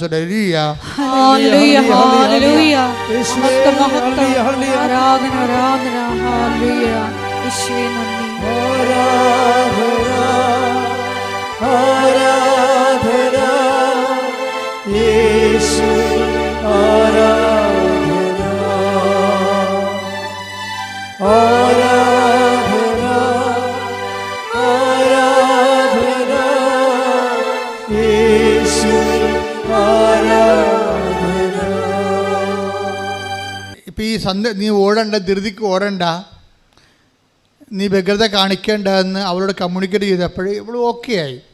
അപ്പോൾ ഓക്കെ, അപ്പോൾ കർത്താവിനോട് പറഞ്ഞത് എനിക്ക് നാട്ടിലെവിടെയെങ്കിലും ഒരു ജോലി കിട്ടിയാൽ മതി, പ്രശ്നങ്ങളൊന്നുമില്ല, ഞാൻ ഹാപ്പിയാണെന്ന് പറഞ്ഞു. എനിക്കിപ്പോൾ വിദേശത്ത് തന്നെ പോകണം നിർബന്ധമൊന്നുമില്ല എന്ന് പറയുമ്പോൾ അപ്പോൾ ആന്തരികമായിട്ട് അവൾ കണ്ടൻറ്റഡായി ശരിക്കും. പക്ഷെ കണ്ടൻറ്റഡ് ആയെങ്കിലും കർത്താവ് അവൾക്ക് അതിനേക്കാൾ വലിയ കാര്യങ്ങൾ സെറ്റ് ചെയ്ത് വെക്കുന്നതുകൊണ്ടാണ് ഈ ആശ്ചര്യം എല്ലാം പോയി കളഞ്ഞത്. അപ്പോൾ നമ്മൾ മനസ്സിലാക്കണം, നമ്മുടെ ഉന്നതയും ഉയർച്ചയുമാണ് ദൈവം ആഗ്രഹിക്കുന്നത്, അല്ല നമ്മുടെ തകർച്ചയല്ല. അപ്പോൾ അവൾ പിന്നെ അപ്പനിലൂടെയാണത് വർക്കൗട്ട് ചെയ്ത് പറഞ്ഞത്. അപ്പം പറയും, മോളെ ഞാനും അമ്മയും കൂടി നിന്നെ അമേരിക്ക വിടാൻ തീരുമാനിച്ചു. അപ്പോൾ പറഞ്ഞ് ഞാൻ എൻ്റെ പരീക്ഷയ്ക്ക് പാസ്സാവും. ആസ്ട്രേലിയ തന്നെ എനിക്ക് കുറിച്ച് പറഞ്ഞ വരുന്നത് പരീക്ഷ, ഇത് അമേരിക്ക പരീക്ഷ എങ്ങനെ പാസ്സാകുന്നത്? ഇല്ല, അതൊക്കെ നമുക്ക് ഉടമ്പടി നീ എടുത്തിട്ടില്ലേ, ബാക്കി അമ്മ നോക്കട്ടെ എന്ന് പറഞ്ഞ് ഞങ്ങൾ മൂവ് ചെയ്യണമെന്ന് പറഞ്ഞു.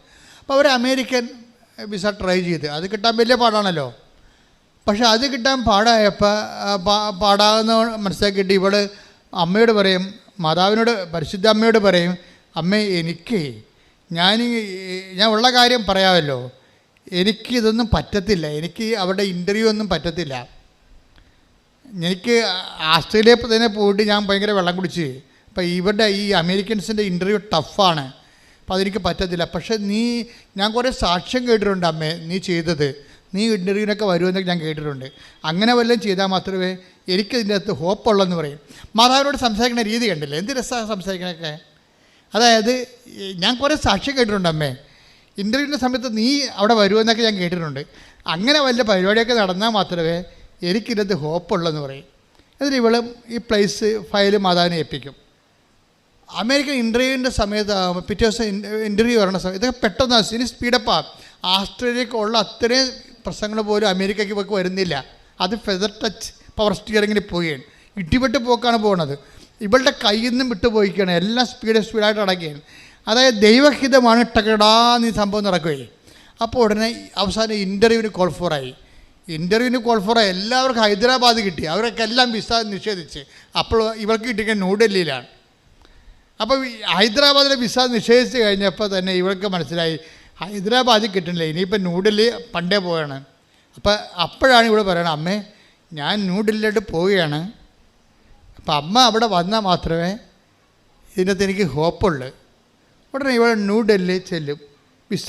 വിസ എൻ്റെ ഇൻ്റർവ്യൂവിൻ്റെ സമയത്ത് അവിടെ മാതാവിനെ പോലെ ഒരു ചേച്ചി അവിടെ ഇരിക്കും.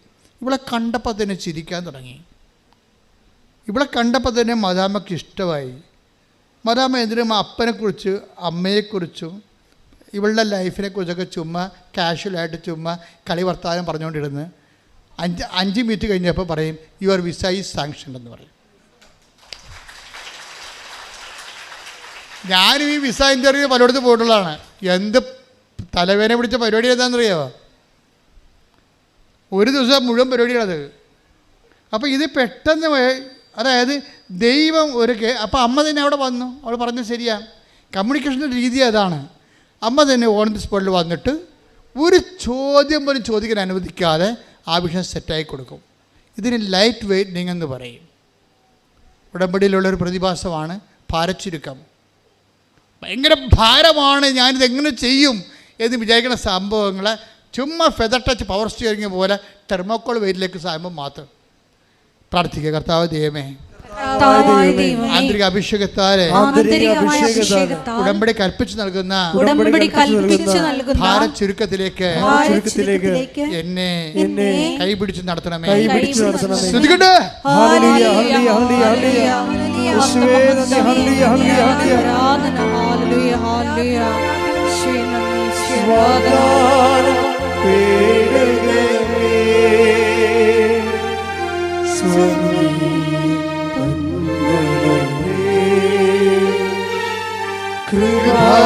കൃപാസനത്തിൻ്റെ അമ്മേ പ്രസാദം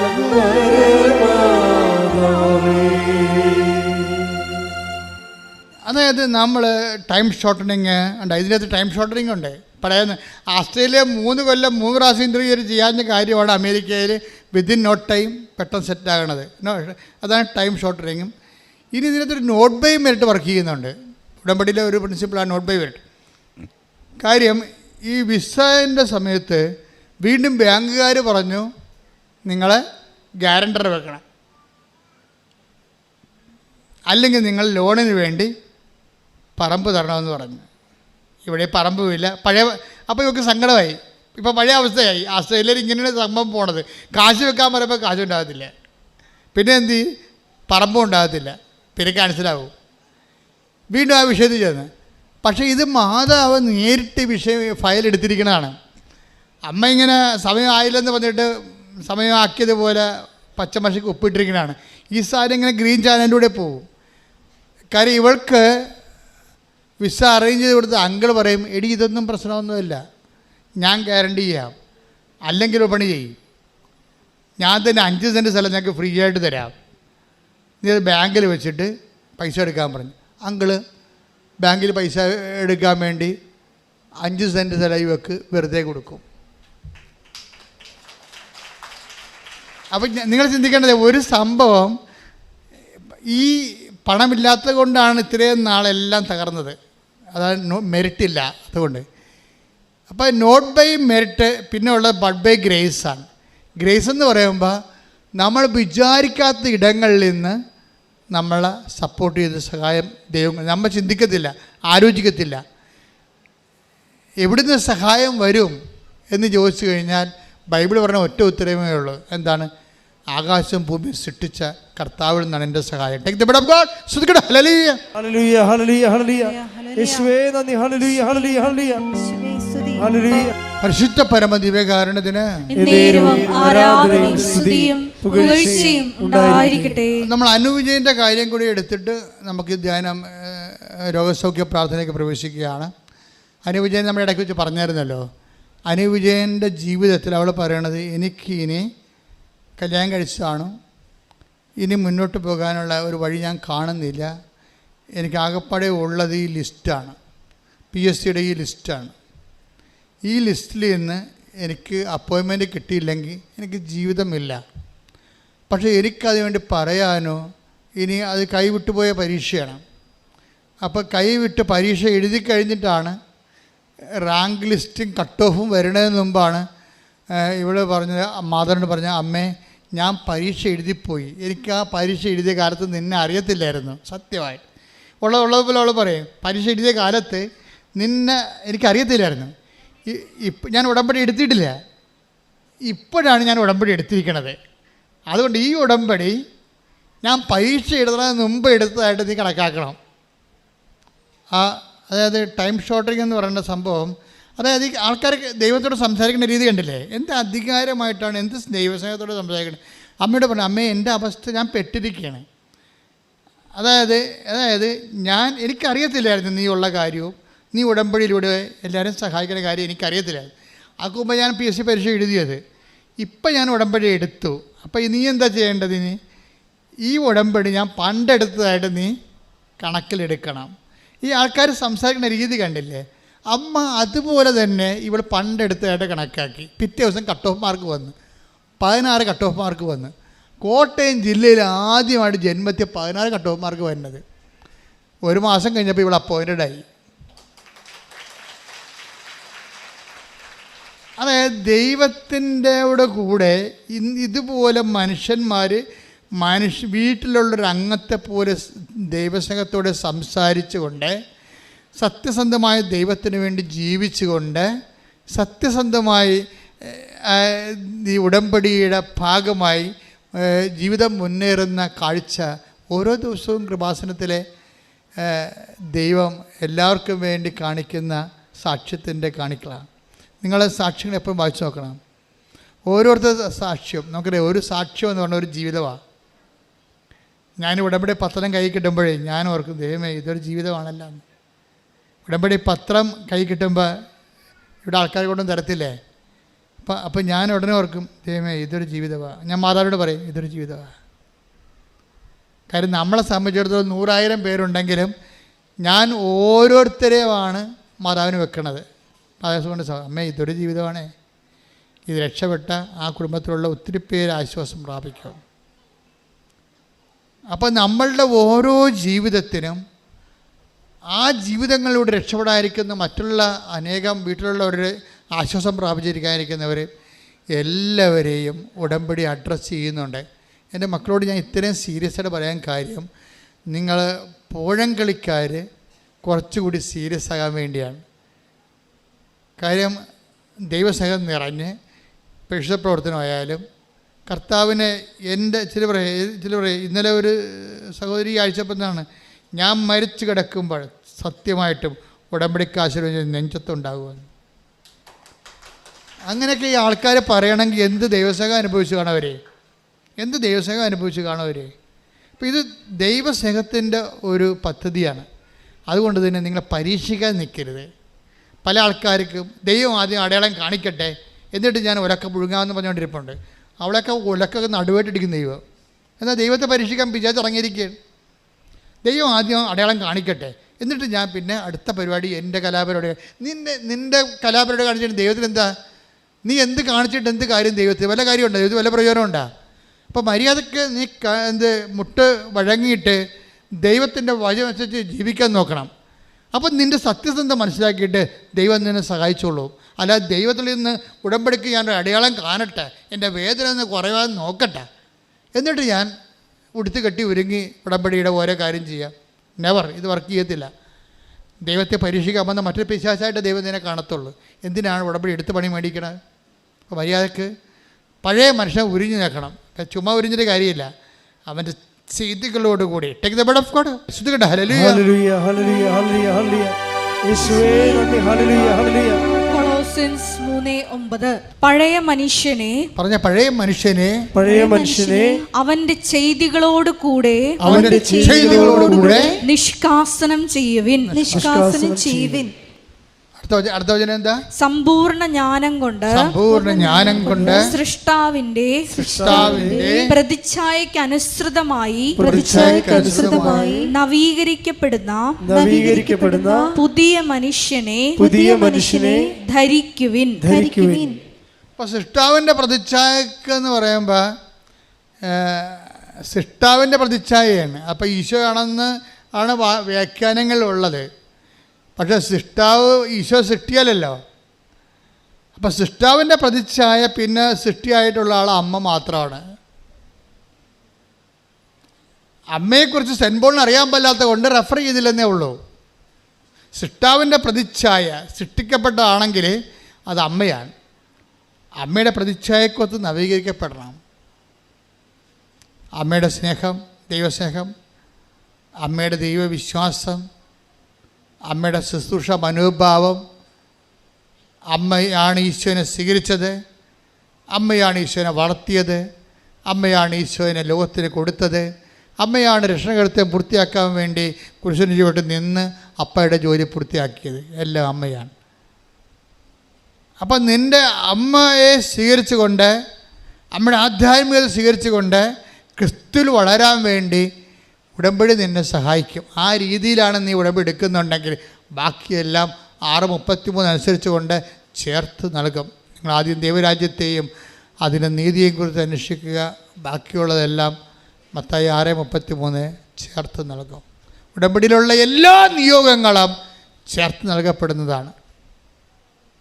നമ്മളെ സംബന്ധിച്ചിടത്തോളം നമ്മുടെ നിബന്ധന എന്താണ്? സൃഷ്ടാവിൻ്റെ പ്രതിച്ഛായക്ക് നവീകരിക്കപ്പെടുന്ന പുതിയ മനുഷ്യനെ ധരിക്കുക എന്നുള്ളത്. ശ്രുതിയുടെ ഹല്ലേലൂയ.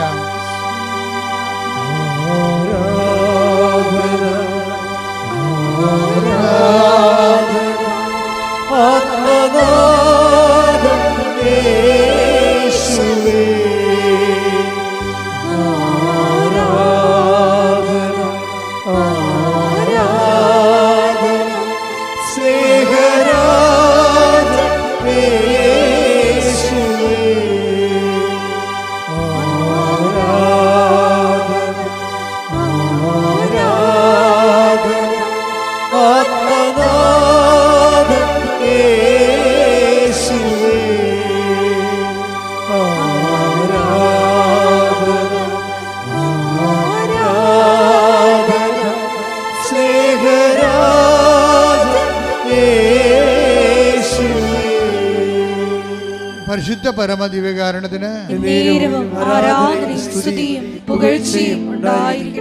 മക്കളെ രോഗസൗഖ്യ പ്രാർത്ഥന സമയമാണ്. ഒരു കൈ നെഞ്ചത്തും ഇടത് കൈ നെഞ്ചത്തും വലത് കൈ ശിരസിലും വെക്കുക.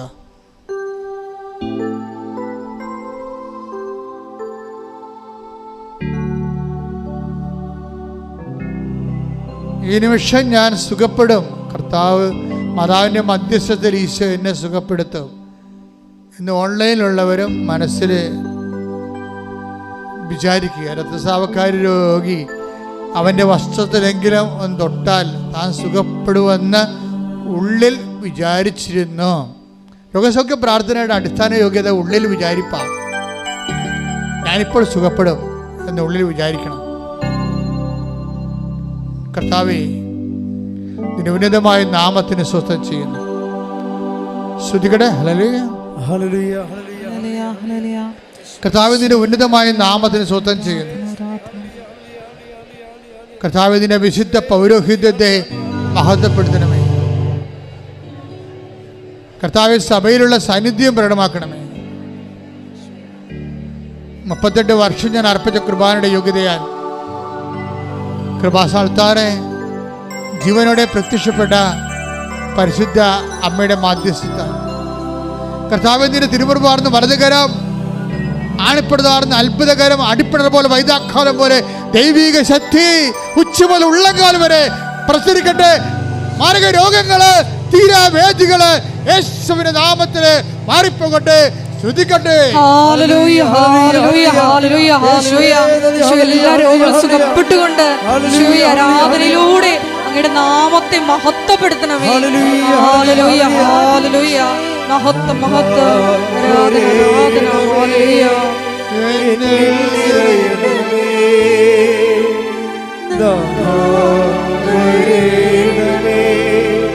സൗഖ്യം നൽകണമേ. വരേണമേ, എന്നിൽ നിറയണമേ. വരേണമേ, സൗഖ്യം നൽകണമേ. എൻ്റെ മക്കളെ, കൈകളെടുക്കുക. കർത്താവിൻ്റെ ആലയത്തിൽ സന്തോഷത്തിൽ നിൽക്കുക. എൻ്റെ പ്രിയമകനെ, പ്രിയമകളെ, കർത്താവാണ് നിന്നെ കൊണ്ടുവന്ന് നീ ഓർക്കണം. ഈ അൾത്താരയിലിൻ്റെ വാതിക്കൽ നീ നിൽക്കുമ്പോൾ ലക്ഷക്കണക്കിന് മനുഷ്യർ ആശ്വാസം പ്രാപിച്ച ദൈവം അവരെ നേരിട്ട് സ്പർശിച്ച സ്ഥലത്താണ് ദൈവം നിന്നെയും കൊണ്ടുവന്നിരിക്കുന്നത്. നിൻ്റെ ജോലി, വീട്, വിവാഹം, വഴി, വെള്ളം, വെളിച്ചം, നിൻ്റെ വിസ, നിൻ്റെ നാട്ടിലെ ജോലി, സാമ്പത്തിക തടസ്സങ്ങൾ, തെറ്റ് നടപടികൾ, ശരീര അസുഖങ്ങൾ, സ്ഥലം വിൽക്കാനുള്ളവർ,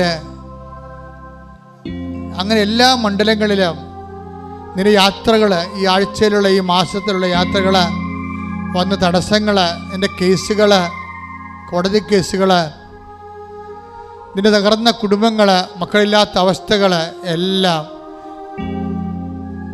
കർത്താവിൻ്റെ തിരുസന്നിധിയിൽ സമർപ്പിച്ചുകൊണ്ട് കർത്താവ് നിന്നെ അനുഗ്രഹിച്ചുകൊണ്ട് പ്രാർത്ഥിക്കുക. കർത്താവേ, ഈ ഒറ്റ പ്രാർത്ഥന കൊണ്ട് അൾത്താരെ വന്ന് സാക്ഷ്യം പറയാൻ, നാമത്തെ മഹത്വപ്പെടുത്താൻ പരിശുദ്ധ അമ്മേ എന്നെ സഹായിക്കണമേ. ശ്രുതികട്ടെ,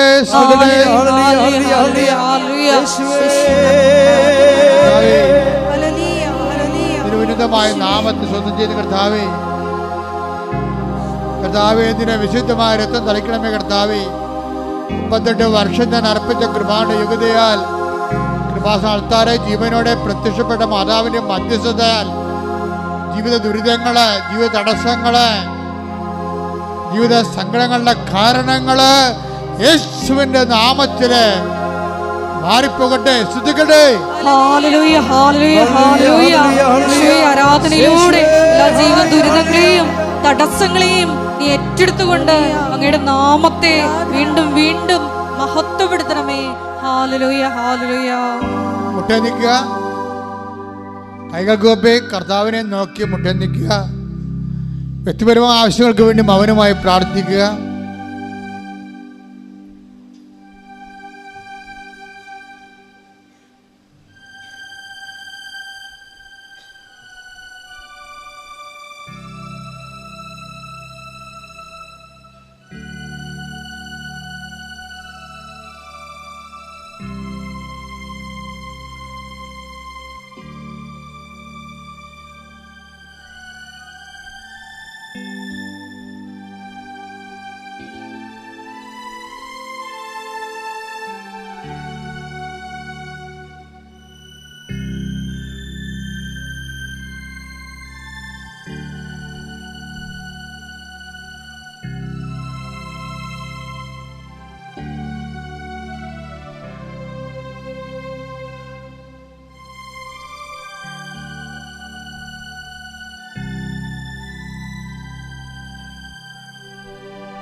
സമാപനാശീർവാദം. ഒരിക്കൽ കൂടി മരിയൻ ഉടമ്പടിയിൽ സമർപ്പിച്ചിരിക്കുന്ന എല്ലാ വിഷയങ്ങളും ദേവമാതാവിൻ്റെ മധ്യസ്ഥയിൽ ദിവ്യകാരുണ്യ സന്നിധിയിൽ സമർപ്പിച്ച് ഒരു നിമിഷം നമുക്ക് മൗനമായിട്ട് പ്രാർത്ഥിക്കാം. ദൈവരാജ്യത്തെ പ്രതി ഞങ്ങൾക്കുള്ളതെല്ലാം വിറ്റ് നിന്നെ സ്വന്തമാക്കുവാനുള്ള വലിയ അഭിഷേകം ഞങ്ങൾക്ക് തരണമേ എന്ന് പ്രാർത്ഥിക്കുന്നു. എല്ലാ ജീവിത വിഷയങ്ങളെക്കാളും ഉപരി ഈശോയെ, നിൻ്റെ തിരുമനസ് എല്ലായ്പ്പോഴും നിറവേറുവാൻ, അങ്ങനെ എപ്പോഴും നിൻ്റെ നാമത്തെ മാത്രം മഹത്വപ്പെടുത്തി ജീവിക്കുവാൻ ഈ ആരാധനയിലൂടെ ഞങ്ങളെ തിരഞ്ഞെടുത്ത് അഭിഷേകം ചെയ്യണമേ എന്ന് ഒരു നിമിഷം ഞങ്ങൾ പ്രാർത്ഥിക്കുന്നു. കൊളോസ്യൻസ് 3:9 തിരുവചനം അനുസരിച്ച് ഞങ്ങളിലുള്ള പഴയ തിന്മകളെ, പഴയ വ്യക്തിയെ പൂർണ്ണമായി നിഷ്കാസനം ചെയ്തുകൊണ്ട് സൃഷ്ടാവിൻ്റെ പ്രതിച്ഛായയ്ക്കൊത്തവിധം ദൈവമാതാവിൽ തിളങ്ങി വിളങ്ങിയ ഓരോ ദൈവിക പുണ്യങ്ങളും അനുദിനം അഭ്യസിക്കുവാൻ ഈ മരിയൻ ഉടമ്പടി ആരാധന വഴിയായി ഞങ്ങളെ അഭിഷേകം ചെയ്യണമേ എന്ന് പ്രാർത്ഥിച്ചുകൊണ്ട് ശിരസ്സ് നമിച്ച് നമുക്ക് ദിവ്യകാരുണ്യനാഥൻ്റെ ആശീർവാദം സ്വീകരിക്കാം.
പരിശുദ്ധ പരമമാ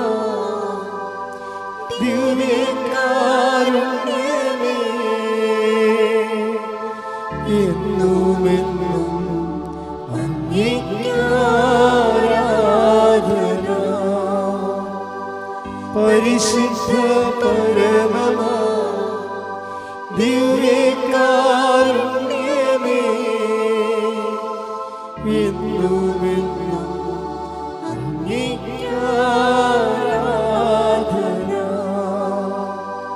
പരിശുദ്ധ പരമമാ ദിവ്യകാരുണ്യമേ, എന്നുമെന്നും അങ്ങേക്ക് ആരാധന.